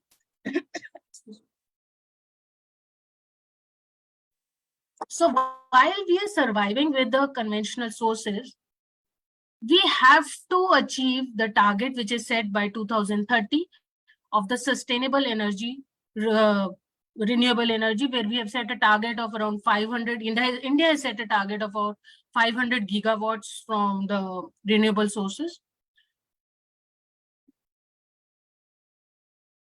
This is what I was talking of. Recently, we have been facing, especially during the non-solar hours, India was facing a big crunch on electricity. The electricity demand was at its peak in the August month while we were generating also, but in the non-solar hours, we were facing a lot of lack of supply. So effective steps by the government, which will obviously include a mix. A balanced mix is the word which I really want to initiate, a balanced mix. The government initiatives towards their steps were included was the imports of coal were increased, the maximizing production in the captive coal mines, while on the other hand, they were optimizing on hydro generation as well. So that's the mix for all the developing nations to go forward. It has to be, as in this the seminar we were saying, there are a number of steps. So the phase out has to happen in the step form. Phase out. You cannot on day one say, yes, this is done. And so probably that is why 2030 is our target. And India definitely is moving towards achieving that big target. So once we have achieved an energy mix, what industrialization, how do you achieve industrialization with a good energy mix? There is one component of managing energy not only as merely a cost. Energy should not be considered by the business houses only as a cost. This is a big strategic mistake because thereon we should not lose our opportunity. We have to reduce the risk of the businesses, improve the resilience of businesses to sustain over a longer period, and to create new value in the ecosystem as a whole. Because when you create the new value, you create new employment opportunities, you create initiatives for education. And once you build the entire ecosystem, you will be able to fulfill your CSR, your social responsibility as well. But first, the business has to survive. So for survival, the risk management, the energy risk management takes the first task. And in this entire system, the financial markets, because financial markets are basically an intersection of the entire capital being allocated from a little like Dr. Madan Kumar just pointed out on the savings and investment. So yes, each of the savings, when you financialize these savings into investment form, they create a capital. And they create a capital, the industrialists build this capital to form a good ecosystem on the whole. And herein the derivatives market play a big role to help them to better manage the risk. So when they manage the risk, they survive the prices, because the price movements are such which you cannot, certain factors are out of control, so it is better to manage that. Then effectively align their exposures. So now every industry, it has a certain component of risk appetite, certain component of risk, which yes, I am ready to absorb, I have the capability to absorb. But then there is certain risk which I cannot absorb, and I have to manage through hedging process or better managing through various derivatives. Then this derivatives also, they enhance transparency in the pricing mechanism, because if taking an agrarian economy only, if suppose a farmer has to decide on which kind of a crop he has to actually sow today, or on the industries, which are the industries moving forward, if an entrepreneur decides, okay, I'm gonna build up these kind of industry which will fulfill my personal goals as well as build up an economy on the whole, then these are the markets which provide them the forward information which then lead to the decision making, and ultimately a long-term sustainability objective of the entire nation as a whole. So when we are talking of managing the risk, these are a few slides which are just indicating how volatile the entire commodity ecosystem is. Now, this is not only energy. This is, even if you take the metals, the base metals plant, you take the any of the agri products, there is a lot of volatility happening, which is ranging as far as, on an average, around annualized basis, 40 to 50%. So this is the kind of a risk. So if today everybody stands over here, we have to reach 2030. 2030, there are different sustainability SDG goals which are need to be, but all these integrated into the nation as a whole, which has to build on industrialization, because industrialization is the key which will help you achieve all your broader objectives. These are the partnerships which are going to help you to achieve all the objectives. So while we were talking, these are the certain factors which affect the pricing mechanism of the entire commodities in all the nations. And many of these factors are out of control, because today we are talking of the globalization. Each and every country, each and every nation is interdependent. We are dependent on the decisions of the other countries. Some of the other nations are dependent on the decision of us. Like, just to seek a few, like the OPEC announcements, the way the oil demand and supply is going to increase or decrease relatively affects the oil prices, which again affects all the related industries. Then we have the basic economics, the global demand, and we have seen how the news on the Chinese demand and supply is always impacting the world as a whole.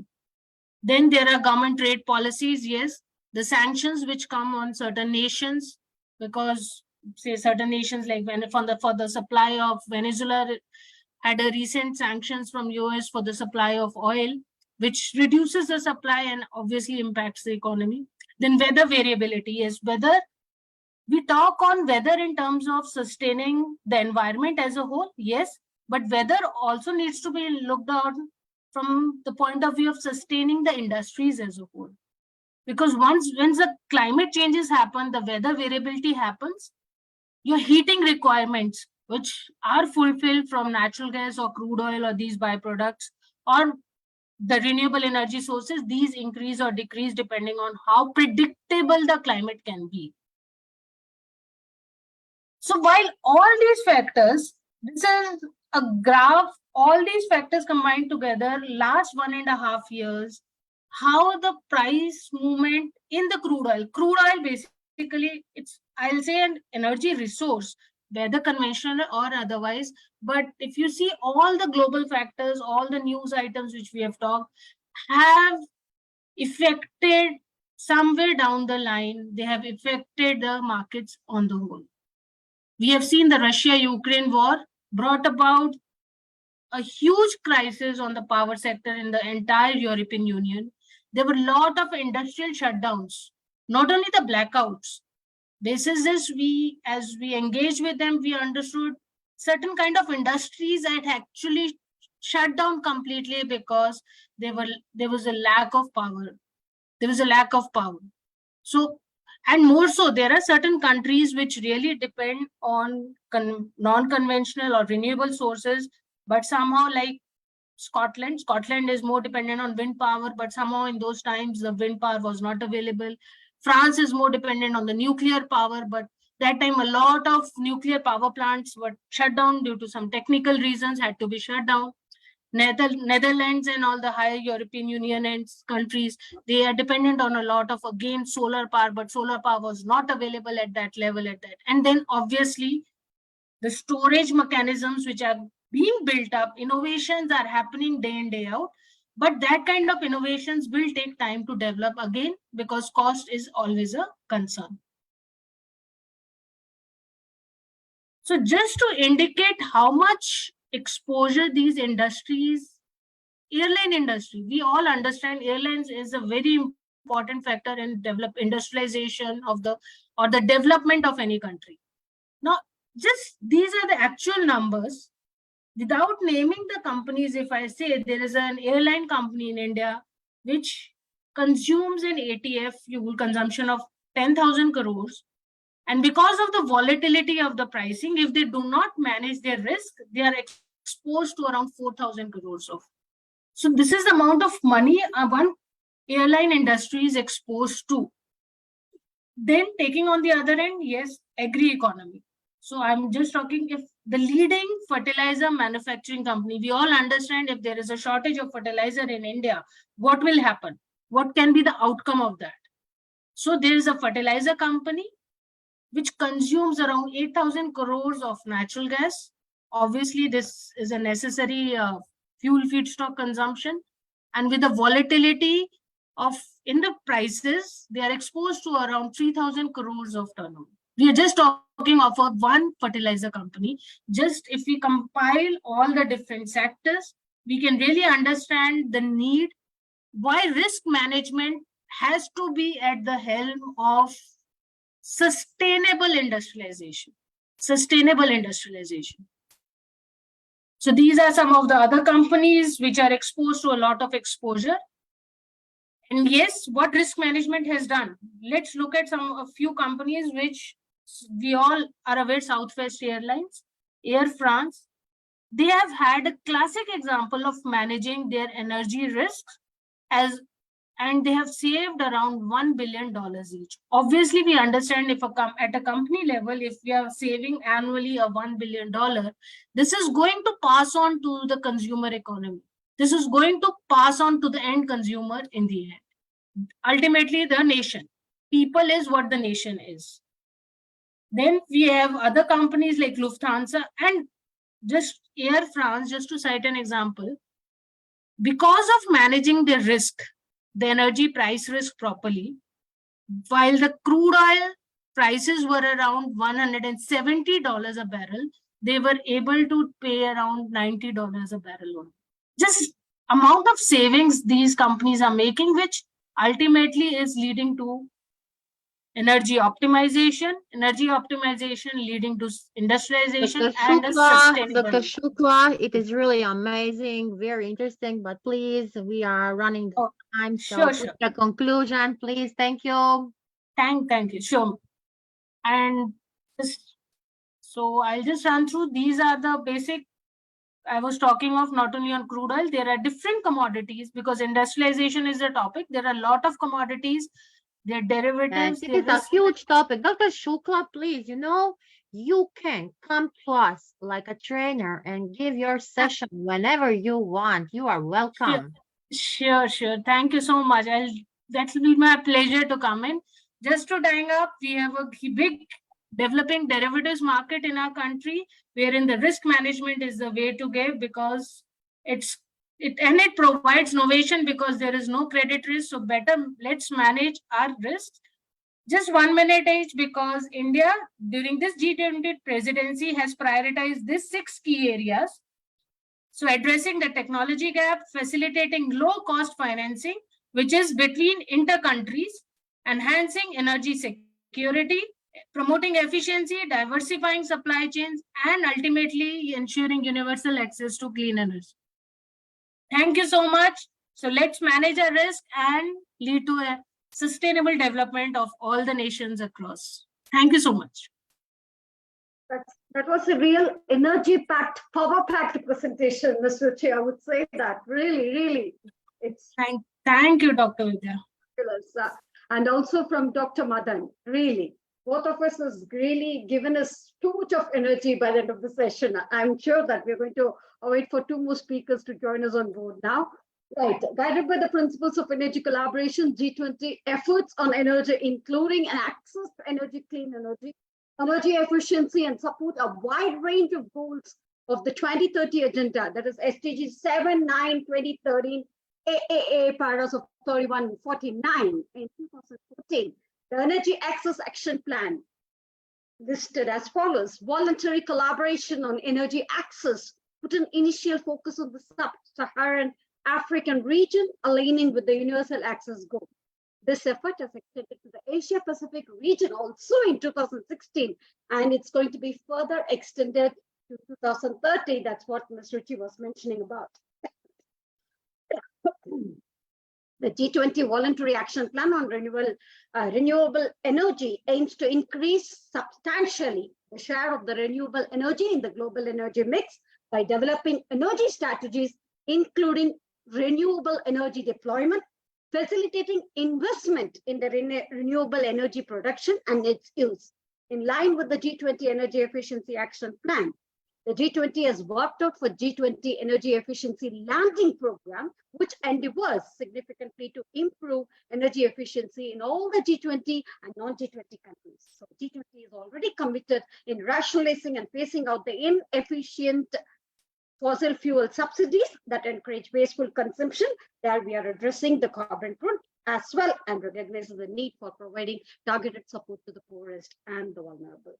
Well, it will continue to implement the principles of energy collaboration and promoting modern energy systems and a resilient system that's going to make the whole world sustainable.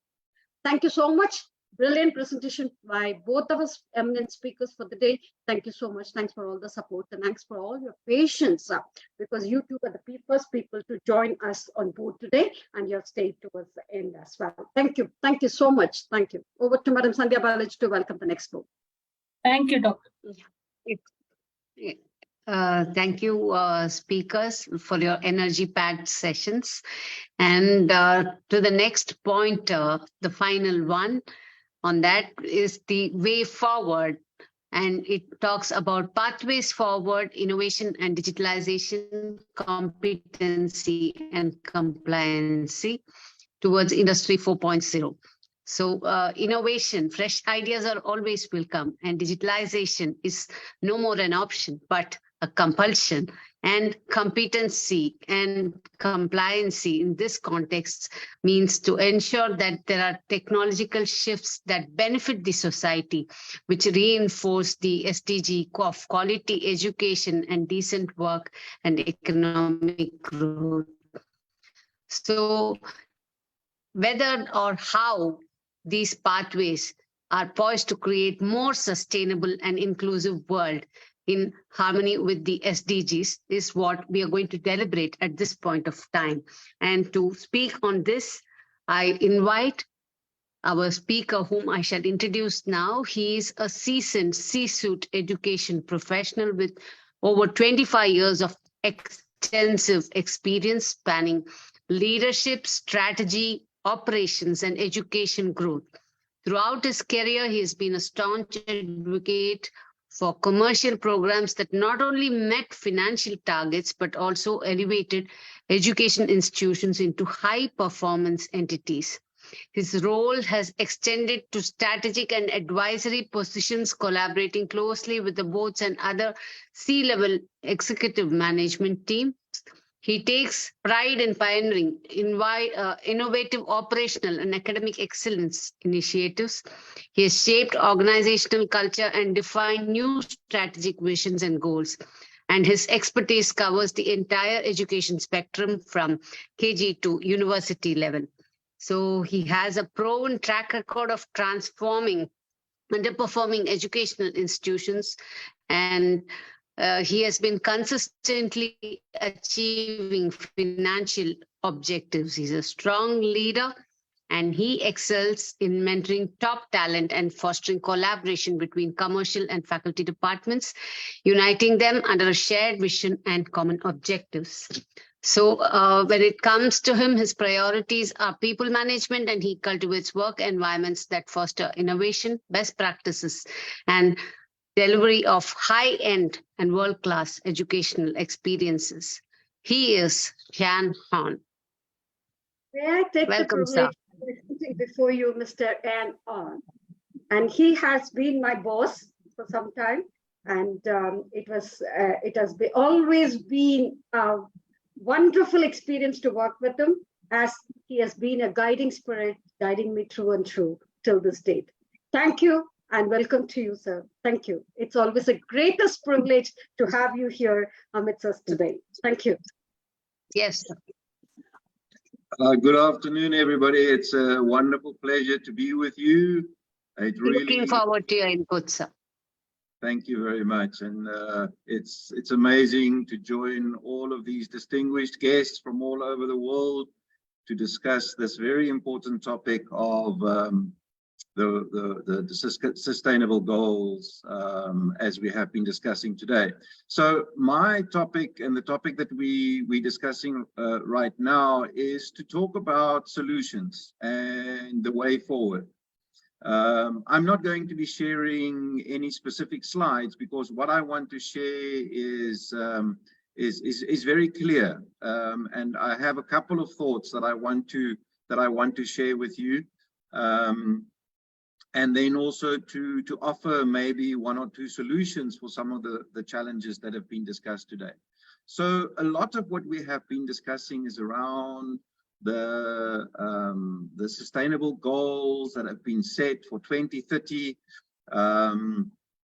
and also, as we remember and as we know, the ultimate goal of these sustainable goals, the global sustainable goals, is to eradicate poverty. And I think all of us would agree that this is probably the number one threat that we are experiencing all over the world towards humanity is poverty. Over the years and over history, there has been very many different phases, or if you want to call it different revolutions that has happened, that have brought us to where we are today. Today, we are experiencing what is referred to as Industry 4.0.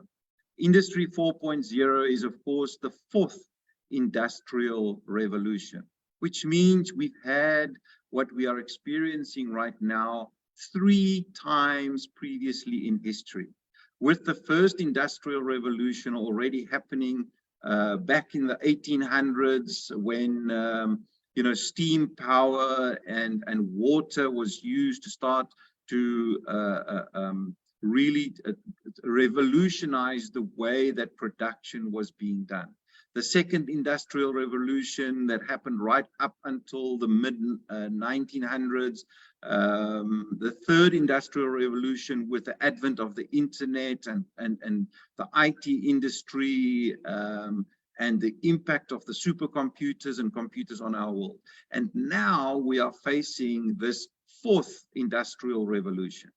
Now, what is this fourth industrial revolution? I think it is probably something that all of us, every single one of us here on this call, has experienced very closely, especially over the last year or so, when we started experiencing the impact of artificial intelligence on the way that we work. when the Internet of Things was launched and started impacting on the way that we worked and the way it impacted on the world, we realized that something new is coming. Now, with the implementation of artificial intelligence, with virtual reality, with augmented reality, with Web 3.0, with the metaverse, we realize that everything now is connected through technology.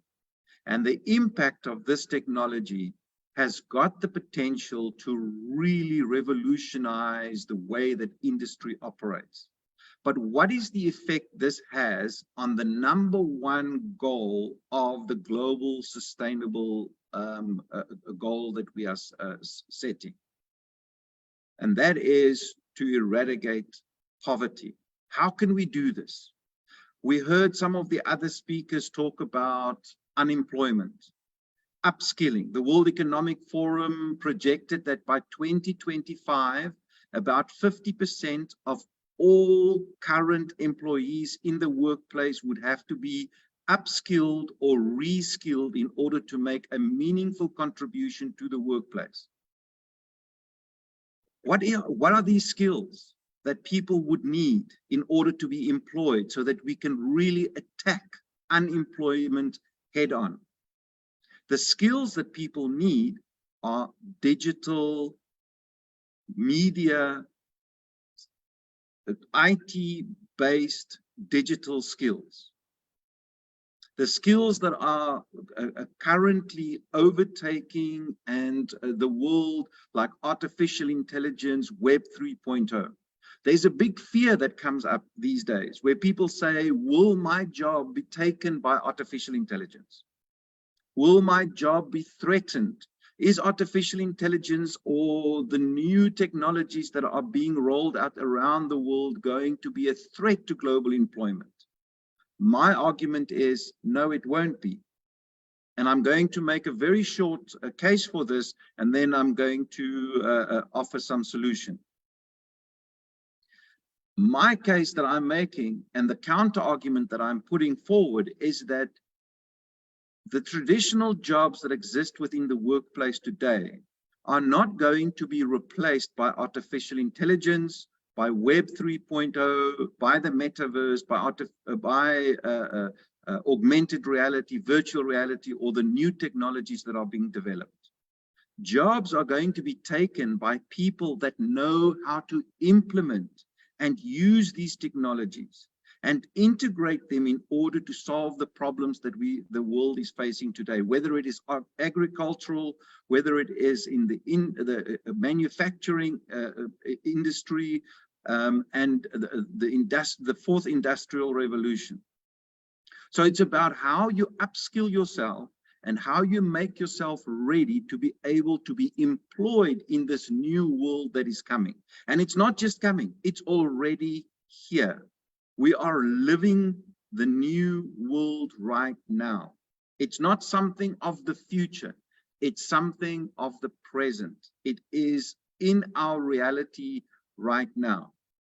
So if we look globally, like I said, over the last number of years, people have had big fears about unemployment and then growing number of unemployment globally. From my home country, where I'm from in South Africa, the youth unemployment is sitting at about 60% of the population of the youth being unemployed. You can just imagine the impact that that has on the economy and on the morale of young people trying to join the workforce. However, I do believe that there is a solution. And the solution lies within what is referred to as the creative economy. The creative economy is the ability to use new technologies and to use creative media skills in order to create revenue and income and employment. The creative economy is a term that was started in about 2000s, the early 2000s, and people started realizing that there is an alternative to the traditional economic activities around the world. Since then, about 40 countries around the world has officially adopted strategies to integrate the creative economy into the way that they develop their GDP and their education systems within their countries. This is where I believe the answer lies, to make sure that young people understand that there is pathways towards employment by using new technology, not necessarily only the traditional employment opportunities that have always been seen as the only answer. Like, for example, you have to study medicine, you have to study engineering, you have to study business, you have to study all of these traditional areas, but also to start developing alternative ways of employing people in the creative economy by developing creative and digital skills. This is where the answer lies. It is projected that over the next number of years, the youth unemployment is growing dramatically. However, it is also projected that through the growth of artificial intelligence and through the growth of the new technologies that I have referred to, about 450 million new jobs are going to be created over the next 5 to 10 years. These are jobs that don't even have job descriptions and names currently. People don't even know what they're going to be calling these jobs. One of the jobs descriptions that people are talking about is something called a sustainable energy wind farm engineer. This is a job description that did not even exist a number of years ago. We need to start looking at what the sustainable industry is providing young people as opportunities. And then we need to start building career paths and study paths for them to be able to pursue this. This is the answer towards creating new jobs and belief in young people that they are not being threatened by creative media and by new technologies like artificial intelligence. Your job is not going to be taken by an artificial intelligence solution. Your job is being threatened by another human being who has the ability to use new technology and artificial intelligence and integrating it into the solutions that we need to find for the world around us. This is the argument that I'm wanting to put forward, and this is something that I would like you to take with you and wherever you go in your different academic institutions, where you are, where you have impact, and spread this solution as an opportunity for us to be able to empower the youth to achieve the sustainable development goals of eradicating unemployment. Thank you very much. Thank you, Mr. Anon. That was a wonderful presentation. You didn't, yes, it was. And definitely fortune favors the brave. So that was the quintessence of it. And necessity is the mother of invention. So better, before it is too late, mend yourself and move ahead, move forward, as you rightly mentioned. So on those lines, we would like to invite the next speaker on board with us, Mr. Anish. Over to Madam Sandhya Balaji, and we will sum it up towards the end of the session. Thank you. Yeah. So I'd like to add a quick quote along with Dr. Vidya's two quotes. I just see what Dr. Ian said, as Steve Jobs would have said, to see innovation as an opportunity rather than as a threat. And we move on to our next speaker, the last, but certainly not the least, the last speaker of our day. And it is Mr. Anish Kurup, and he's an accomplished marketing professional and techno-commercial futurist with expertise in AI, machine learning, and fintech. So he has an Ivy League certification in marketing strategy from Cornell University and has an impressive track record of managing global retail projects, synergies, and marketing strategies. He has over 15 years of experience in driving substantial sales forces across UAE, Middle East, Europe, and Africa. And he also has positioned many brands across 75 countries.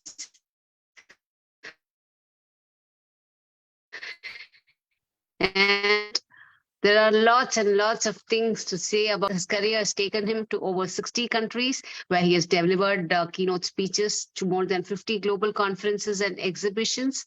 He's also trained many professionals in B2B and B2C sales and marketing, and conducted workshops for banks, insurance companies, and other major industries. Apart from English and 3 Indian languages, he's also fluent in Urdu and Arabic. And he also contributes to mentoring many startups and also to blockchain projects. So welcome, sir. Looking forward to your inputs. Thank you so much. I really appreciate that wonderful welcome that I got. I think I should summarize my LinkedIn profile better. The reason is because consultants like us get opportunities depend on how elaborate your profile and portfolio is. So I would like to take where our former speaker elaborately mentioned about how there are millions of jobs going to be created without a JD or without a title. That's so true in today's world. Why? Because of late, I started to even give job titles to my daughters in my house. I have 2 lovely daughters. One of them I call as Chief Mischief Officer. So we can do all the pranks and we can play all the pranks. So that's a title which I've given up to my residents. So moving over, see, I'll give you a typical story about how there are a lot of examples sitting right in front of us. We know about what Kodak is. We know what happened to Polaroid. We know about how all these different entities today cease to exist. I'll talk about an industry in itself. That is just companies. We are talking about industry in itself. For example, before there were cotton mills all around the world. And when cotton mills were initially there, they were all located right near the seaside. Why? Because they used to ship the cotton, shifting and transferring of it was easier. And they used to take days and weeks to make something like a 10,000 meter long thread. And steam engine was something which came out for what? Steam engine was something that came out for, it was one of the industrial revolution. It came out for empowering your locomotion. That means moving of goods and transport from point A to point B. And from horse-driven carriages to steam engines. Before that, then we talked about, so I would like to possibly call this as a growth progressive technology. I've seen a wonderful YouTube video and I highly recommend, because today I work for a metaverse university called iUniversity, which where we train and we impart knowledge based on those jobs which are yet to be created, yet to have a title, yet to have a JD, and we give their certification in an NFT format, so that even if we cease to exist, even if the world ceases to exist, at some point in time, somewhere in the world, your certificate is still valid. So people were making cotton using very traditional approaches. And then one fine morning, a very innovative person comes forward and says, hey, guess what? I can use steam to transport from point A to point B in a very timely manner. Why don't I roll out this particular technology in manufacturing the same threads or in the textile industry? And every single person was like, hey, this is fantastic. We should possibly try it out. So again, when it comes to these sort of technologies, there is always, it's just like your alphabet A in it's a curve in a chart format. So initially there would be people who would, the brave, just like what Dr. Srividya rightly said, fortune favors the brave and the adventurous. I would like to add that as well. So you start off over there and then you scale up and then you possibly come up with the next. Then at some point in time, there's a curve. And that's when people like us really get to know about it. And we are not too late still. It's always good to possibly try something new. And it's one of my Zen teachings that I've stuck over here. Every single week, try something new. But what I do is I try and see every single week, try 6 things new. One day's weekend, we all can have a chill thing. So, so that's the same thing. And I started to use AI at the very initial stage. And the greatest motivation that I got out of this particular cotton mills is that what they used to take 1 week to make 10,000 kilometers of thread, here we are talking about a few man-hours being taken care. And coincidentally, last week, one of the listed companies in the global market, they're one of their small subset out over here in UAE with over $2 to $3 billion, approached a small team of ours and said, would you be able to possibly automate a business process? I said, I would like to have a look. It seems the CEO of the company gets 3 days or 4 days advance. It's just like the Honeywell's $1 billion report. It takes them $1 billion to make that particular report. We took this entire report of theirs, which is 3 days old report that the CEO gets. We threw it into an AI platform and voila, we got the whole report automated in less than 20 minutes. What used to take 2 resources, approximately so many man days to make, in 20 minutes. So this is the sort of, people should be brave enough to try these sort of new things. And the same thing is what the cotton mills did. And now to talk about the tragedy of the cotton mills is, there were a bunch of people in the cotton mill industry as well, who was quite reluctant to possibly this change. And they were saying that, no, this is a machine. And at some point in time, machines fail. They have failed in the past. I'm not going to go in for it. It will come back to us. They waited and waited and waited for eternity. And the unfortunate part is that wait had to be for eternity, and it never came back to them. As a result, the entire industry died out. So this is the only way one can predict the future, according to me, is basically that you have to invent it. And I think that's something what Alan Kay has said. So we are all given an opportunity. Industry 4.0 is over here. Industry 4.0 is a growth progressive technology. You have artificial intelligence, you have IoT, you have Internet of Blockchain as well coming out, where people are literally going to measure every single thing from a blockchain perspective. Why blockchain? That's a whole can of worms, which I don't want to open. Everybody is already flooding the internet with a lot of stuff around blockchain. It's all about traceability and authenticity. Why blockchain? Again, when it comes to data, because we are there are 2 types of people who operate business in this world. One is opinion driven and the second one is data driven. I belong to the later point of view. So everyone believes in God, but when it comes to business, I like to go for data. So the same way is how I prefer data points coming in from blockchain or from other trustable sources. Why trustable sources? Even the Oracle data point that you're entering in, your SAP data point that you're entering in, SQL, you name any database out over there. At some point in time, it's a human intervention is there, and the human element is something which is corruptible. But when it comes to a blockchain, the data point and the business point process is something which is preserved. And of late, organizations have been trying to endorse this through the form of smart contract. And there is what companies should be actually focusing should be on 5 domains, according to me. One is basically the technical skills, where your team should be empowered on Industry 4.0 powered technologies like IoT, cloud computing, big data, AI. Cloud computing over here, that one small element over here has built a new industry in itself.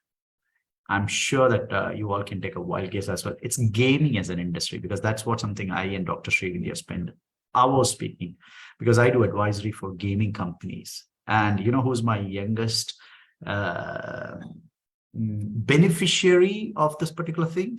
I got a 12-year-old, 15-year-old, 13-year-old child sitting somewhere in Brazil, sitting somewhere in Philippines, sitting somewhere in India, and is able to empower his family using this piece of tech. It's gaming. And when I was in my childhood, my parents were always behind me saying, don't waste your time playing games. While today I go to parents and I tell them that please play more games, increase your creativity, start earning more. For all I care, a 15-year-old child today who approaches me, I can show him how he can earn more big bucks than what his dad might be earning in a Fortune 500. So government, unfortunately, has not been very favorable on that side. That is something which we should always bring into the room. They should pass the regulations. They should pass compliancy. Do not tax these kids. You can definitely have the money being managed by the folks. That's where the whole CBDC element comes in, which is central bank backed cryptocurrencies and so on. That is your typical rupee or your euro or your dollar issued by a central bank. So as a result, you're able to possibly benefit these children. So as a result, the children will not be full-time on the game as well. So there are a lot of nuances which people can possibly work on it. So I talked about how to be successful from a technical perspective. Second is problem solving skills. The first key parameter out over here is anyone and everyone who has first identified a problem is a winner of this game. Many of us are still in the world that we are always right. It need not be the case. You can go back to your department heads and identify the shortcomings. So problem solving is a critical parameter. Third is the people skills, or I would like to call it as collaboration. Look at us. We all come from at least 10, 15 countries in different parts of the world. And we are yet able to sit upon a common forum like this, and we are able to discuss this. That is a typical collaboration. We are talking about this. Fourth is a leadership skill. And trust me, a person who serves a tea or a coffee or brooms your office is a perfect example of a leader. I'll give you an example that always motivates me, actually. John F. Kennedy was once visiting NASA, and everything was prepared out over there for the man's landing on moon. You got Armstrong, you got all of it. But there was a cleaner who just saw one last piece of speck of dirt, and he was just cleaning it, and then the president just walks on. And he says, "What are you doing out here?" to the janitor. And take a wild guess, what did the janitor say? He said, "I'm a part of a team who's trying to put a man on the moon, President." And people were taken aback. That's the sort of leadership skills. Everyone should collaborate on that front. And last but not least, we should learn from the crocodiles. How did animals come into this whole conversation? So that actually talks, crocodiles are animals that existed even before dinosaurs did. Crocodiles still exist today on this planet. Why? It's just because they were able to move into the water while the dinosaurs decided to brave out over there. No wonder we say that dinosaurs are stupids. So same way, if we are not able to adapt, trust me, it's like there's a very famous saying in stock market, you can rally all what you want, but if the market is against you, you just adapt into it and move on. The market is always right. Technology is always right. Growth is always right. It's all about, you want to weather it, or do you want to possibly be smart and live with it? So this is where I would like to possibly part my few words. I'd really appreciate I have got this lovely opportunity. So if we can foster these 4 to 5 skills that I have said, forget the story piece, but again, the key bullets are, I'll just read it out: technical skills, problem solving skills, people or collaboration skills, leadership skills, and adaptability. Progressive technologies, be it steam engine, be it your assembly lines by the Ford, who came, assembly lines were first used for cars. And tell me which all industry started to use it. The textile industry started to use it. The meat industry started to use it. You name. So it's not necessary that something which is designed or invented for a purpose cannot be used for something else. You can use the same technology for multiple industries. And today AI is here. Blockchain is here. Trust me, 1 year from now, There are over 8,000 AI tools available right now in the market, where I have been personally part of at least 15 to 20 tools creation. And ChatGPT is just the tip, the micro tip of the iceberg. There are technologies which I have been working over the last 2 months. You can throw in anything and it can come out with things that are beyond your comprehension, things that are beyond your comprehension. Trust me, you enjoy a YouTube video, you enjoy a podcast. Trust me, you don't have the luxury of time. Before, we used to take time to read these books. I still enjoy reading my books, I still enjoy my books. But again, that's for people who got time. But now people are so busy that they are listening to podcast. And you know what I do? I have no time for podcast. I just throw it into my AI piece of technology, and it summarizes 1, 2, 3, 4, 5. And that's all what I need to know. If there is an interesting story inside, I can say narrate the story piece alone, and it just narrates it. So today, as I said, over 8,000 to 10,000. 1 year from now, when we sit, I would not be surprised. There would be at least 50,000 such technologies coming out. And we are still at the entry level of this piece of technology. There were CEOs who hired secretaries to send a reply for an email, and they were not ready to learn what an email is. And trust me, they don't need to make a CV because they have lost even that skill, and they are still looking for a job in some retirement home. I've seen them as well. So I thank Dr. Srividya and the patient audience who have been able to possibly listen to what I say.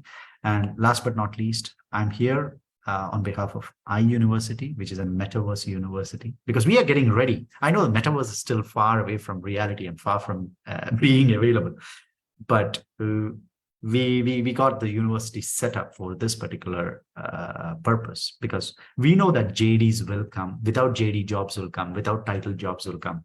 So keep giving fancy names to your colleagues, fancy names to your family members, and trust me, that's the best way to create a new JD. Thank you.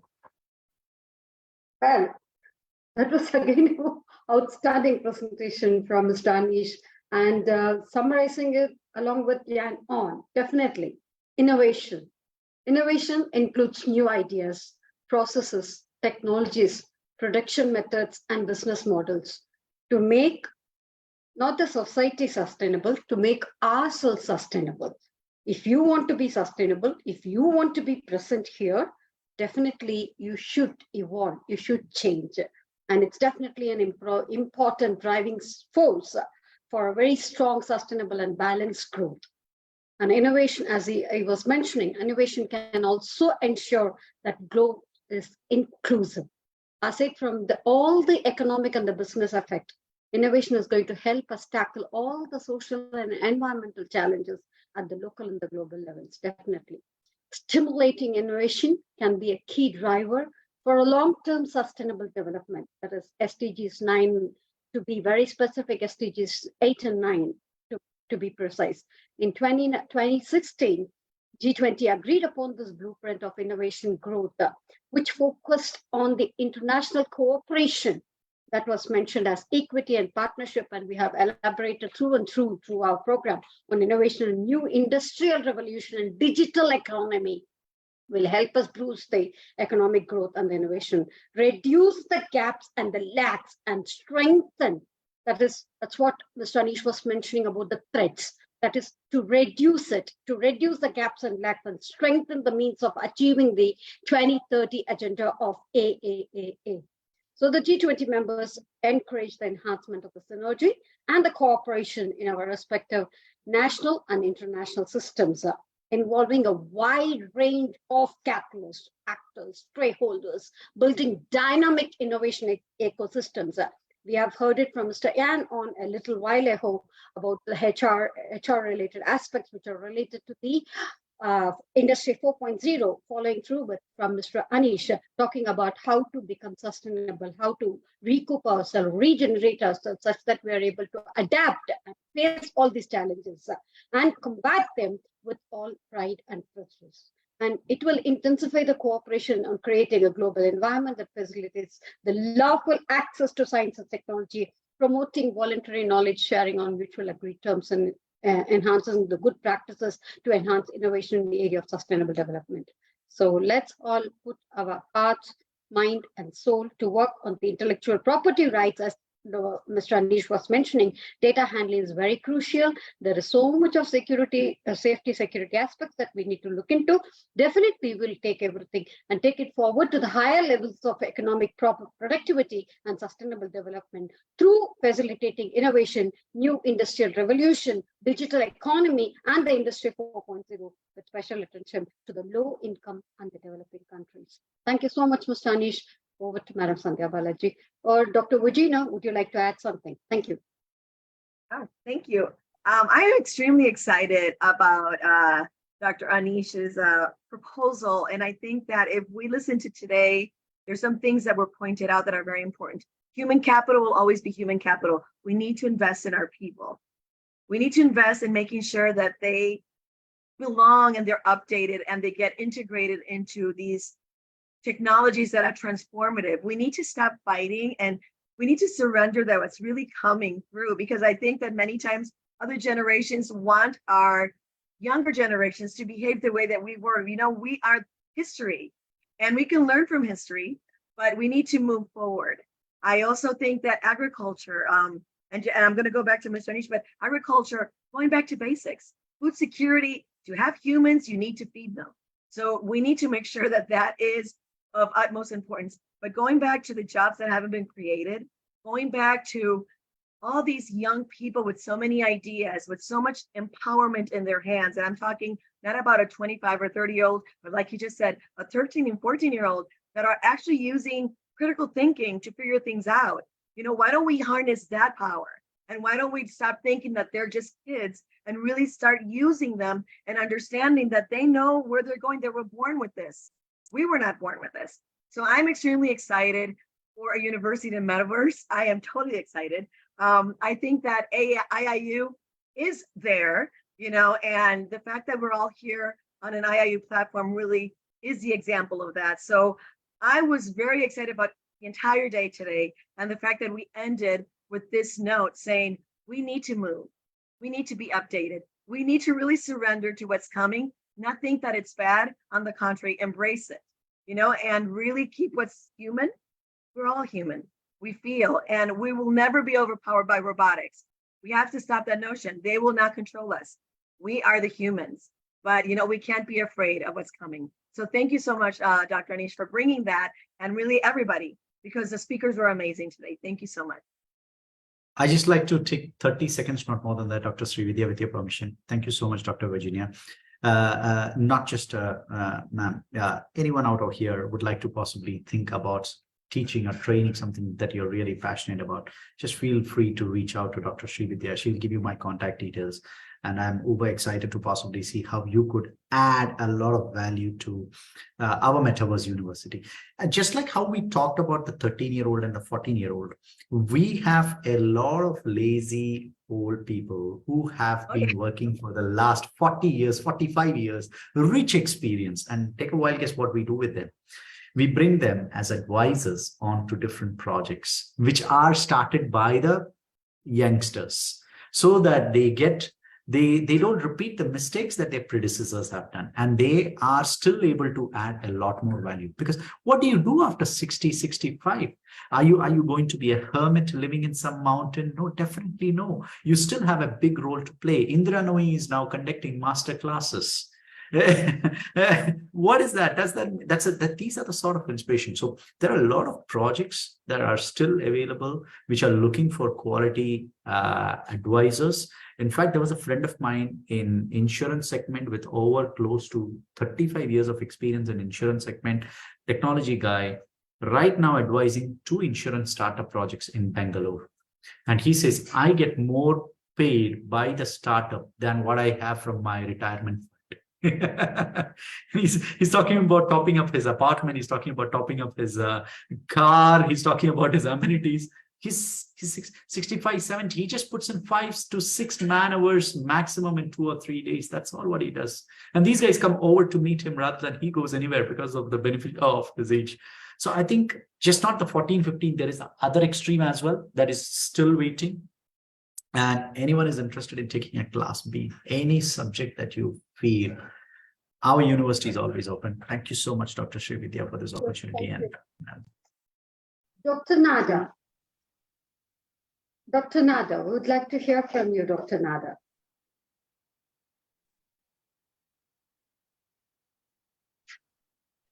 What to say from the starting this G20 summit, like all till now, were really great.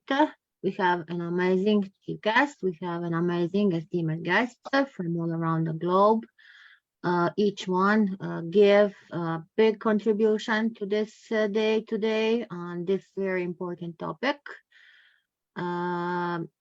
I don't want to mention nobody one by one, but we cover all what we think to cover today on this topic, 2030 agenda and developments, with talking about this implementation of 2030 agenda for sustainable development.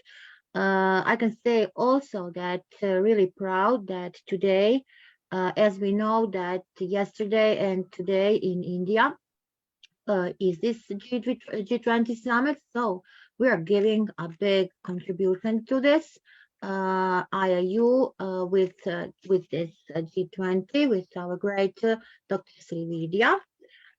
So it is very important that all leaders who are here today talking on this summit, and I can compare that with today with our amazing guest speakers from Brazil, from Indonesia, from India, from everywhere. So I hope, and I can say that after 2 months, how much we have this summit, we are really coming to the end. So this session today was like all till now, great, excellent, outstanding, incredible. I can use more, but I think I say enough. Our great Gustavo, our great Jose, Professor Rishikesh, Diana, Ambassador Manda Kamur, Ambassador Dr. Sekurat, Herbert. So all of you, and yes, our great Sandy, she's like a sunshine in our G20 summits. I want a big clap for our beautiful Sandy, who was the whole time smiling, and that is what I really adore. A big smile whole time. Oh, that gives us more motivation, more inspiration when we see this beautiful smile. Dr. Srividya, please give us and tell us what are you planning for your next event? So now we have almost, I can say, 2 months, full 2 months, and now I think that you are planning 3, 4, 5 months. What is your next event, please? Our audience, our great audience who is supporting us all the time and still now with us after 4 full hours. Oh, thank you, Dr. Nada. Dr. Ringa, would you like to say something?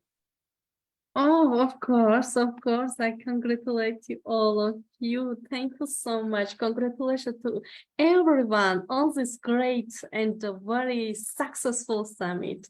Every guest was special.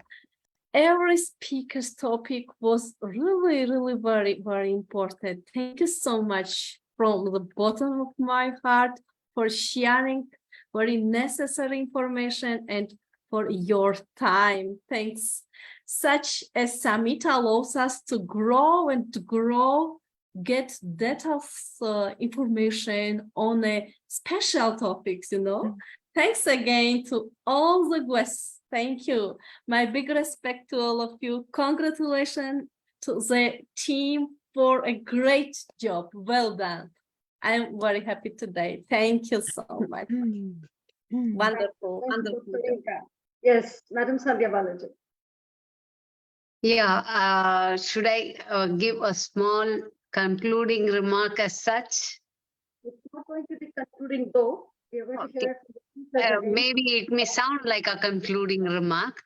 I just wanted to say that we don't need to look so far. 2030 is not so far. But all I can see is with the culmination of these ideas, the future is green, the future is wild, the future is mad, but still we will all be there, all successful there, because we are all going to be like those crocodiles, like Mr. Anish said, and we're all going to be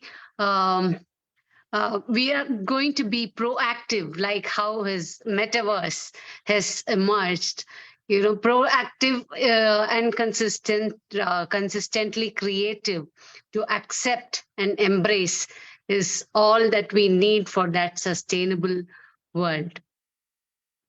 Thank you so much. I would like to open the floor for all our speakers just to take a couple of minutes. 2 minutes means 2 minutes. No, 1 minute means 1 minute. You can take turns and contribute quickly, and we can sum up the whole session. We are starting with Dr. Herbert, please. Thank you. Dr. Herbert, 1 minute. 1 minute. You're muted. Thank you so much. Thank you for this platform. It's been packed with nuggets of knowledge, and it's been quite profound to the organizers and everybody behind the scenes. This is something that is going to go on and impact and bring and yield results. I really appreciate this platform. Thank you, everybody. Thank you. Dr. Jose. Dr. Jose. Professor Dr. Jose. Yeah. Well, it was an amazing experience and journey to be with you. We have been really, I believe, ahead of our time by discussing here these subjects during the past Sundays. And I really appreciated a lot this exchange of, ideas, reflections, and pathways ahead. We have been always trying to reach our sustainable future.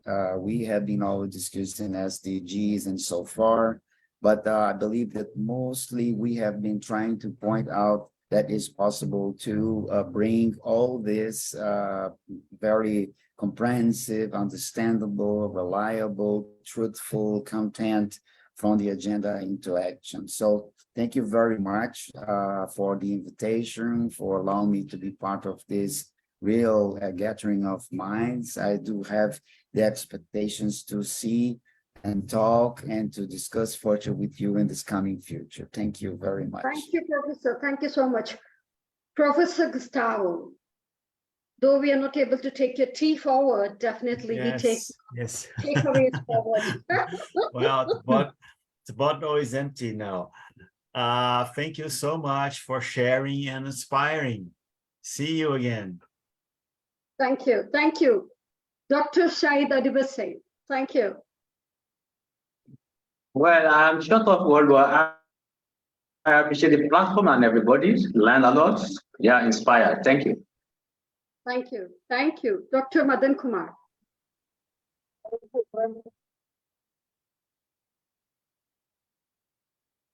Okay, we lost him there, sorry. Though he waited for long, and definitely I'm sure that we are going to take it forward with Arjun. Moving ahead, Ms. Ruchi Shukla. Muted. You're muted, dear. Sorry. Thank you so much for this wonderful opportunity. You guys have been doing a great work, and it's been a great experience listening to a lot of speakers speaking on different topics, but all moving to one path, sustainable development. Thank you so much. Thank you. Thank you. Professor Rishikesh Kumar. Thank you. Thank you so much. Really, I was enjoying and I was listening all the main personality, and they always sharing their own domain. And really, I've learned a lot of things, I'll tell you. And really, I like Mr. Anish sir was explaining about metaverse. Really appreciate you, sir. Reason being, I'm an academician. I teach MBA grads, right, sir? And again, I agree with you. Reason being, we talk about PPT, we talk about some case study, right? But in this competitive world, if you want to be in a one position, or if you want to be in a first position, we should try to adapt the technology, right? Without technology, we cannot survive. That is a fact, what I believe, right? So I'm trying to learn something. Really, it was great evening. Tomorrow morning, 9 sharp, 8:30 a.m. I have to be in the college. And still I'm trying to accept what you all are discussing. So it was beautiful evening and really it was great. And thank you so much, my dear friend Nada and Inga ma'am. Okay, really, and I appreciate both, anchor. I think big clap for both anchors. Really, you have done a fantabulous work at you, really. It's very Professor difficult to be. what do you think about the crocodiles? Please, your opinion. You hear about the crocodiles. I really want to hear what you think. What, Nana? The crocodiles. We'll discuss later on. Right now, we'll discuss later in next meeting. We should discuss this. We should discuss this because I did a crocodile workshop in 2018 for Barclays, NatWest, and Lloyds, 3 major banks out in UK in London FinTech Week. And I said, you guys are going to cease to exist in less than 5 years. Your retail banking is going to be shredded. And I just, and they paid me a very hefty sum to do the training. And I just don't want to say, take what happened after that. They took the training classes. They did not do anything. It sounds very dangerous. Professor Rishikar, we will not do that training. I'm sorry, Dr. All should adapt. We all should adapt. I'm sorry, if I can just interrupt, Mr. Anish. Crocodile is an amphibian which can live on land and sea, both land and water. So it's quite adaptable. It can combat any kind of challenges. And moreover, it has evolved through the generations. It was the first generation which had come from the humankind, and it still lives with us today as salamanders and lizards at home. So that's what Mr. Anish was mentioning. All about adaptive leadership, what I think, Mr. Anish, right? Nothing remains changed, but all only about, change. Yeah, Nothing it's all remains about adaptive leadership. We should accept it, what's going on in the market, right? Otherwise, in this competitive world, we can't survive. Really appreciate you, Anish. Yeah, really. Thank you. So if you're sustainable, you have to become a crocodile. I've already. Everyone in this room should be a crocodile. Everyone should be a crocodile. And for your upgrade, reach out to Dr. Srividya, courtesy Dr. Srividya. I'm uber excited because there are a lot of people who come across over 2,000, 3,000 trainings. I visit universities like University of Technology, Bahrain. They literally invite me to come and train people on these sort of things. I'm happy to possibly do that. I'm not doing it for money. I'm just doing it because there's a whole group of people who would get wiped out. And I feel bad for those people. I really don't want them to be wiped out.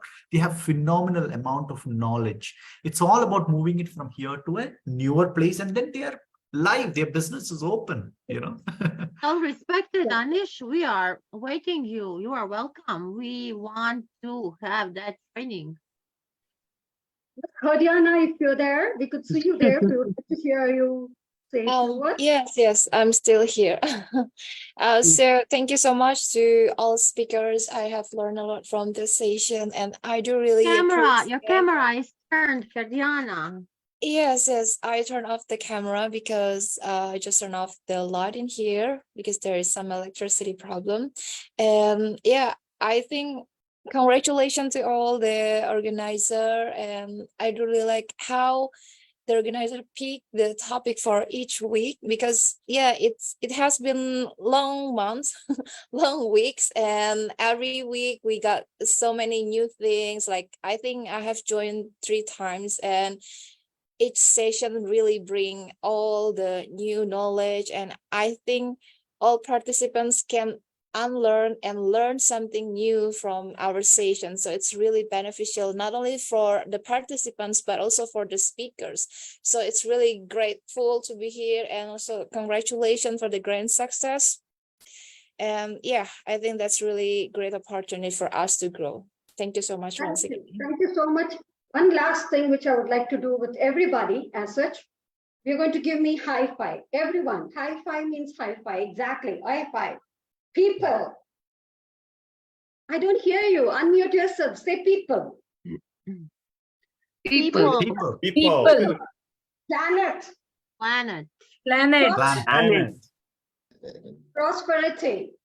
Prosperity. Prosperity. Partnership. Partnership. Partnership. Forward.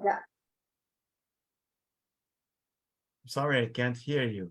Progress forward. Way ahead. Progress forward. Progress forward. Forward. Together, we have taken the globe in our hands and we are taking it forward. That's With all 5 fingers, we have taken the whole globe forward on this greatest auspicious day of G20 and symbolizing Vasudhaiva Kudumbakam with all the multilateral and multilingual people and people representing from different countries. That's what we are initializing for. And moving ahead. I want to add one more thing. Peace. Peace, Oh, definitely. yes. Oh, yes. Definitely. Peace and prosperity. So that's what I'm coming to. So celebrate, as we celebrated, celebrate every single moment of your life. So as to evolve as self, community, and the terrain. As far as we take it from the terrain, we give it back to the terrain. That's what we are here for. So moving ahead, thank you so much for the greatest summit that we have had today. Thanks for all your patience. Thanks for all your support. Thanks for all your cooperation. And it's amazing. Nothing is possible without a team like you. If this session has become successful and it has become an outstanding one, it's just because of each one of you who have contributed today. And we just move on. Thank you so much. And we take it Thank you so much. Thank you. Bye-bye. Thank you. I have to leave now. Thank you, everyone. A happy Sunday. Bye. Have a great day. Bye. Bye-bye. Good night. Thank you, each one of you from the bottom of my heart. Thank you. Bye. Bye. Bye.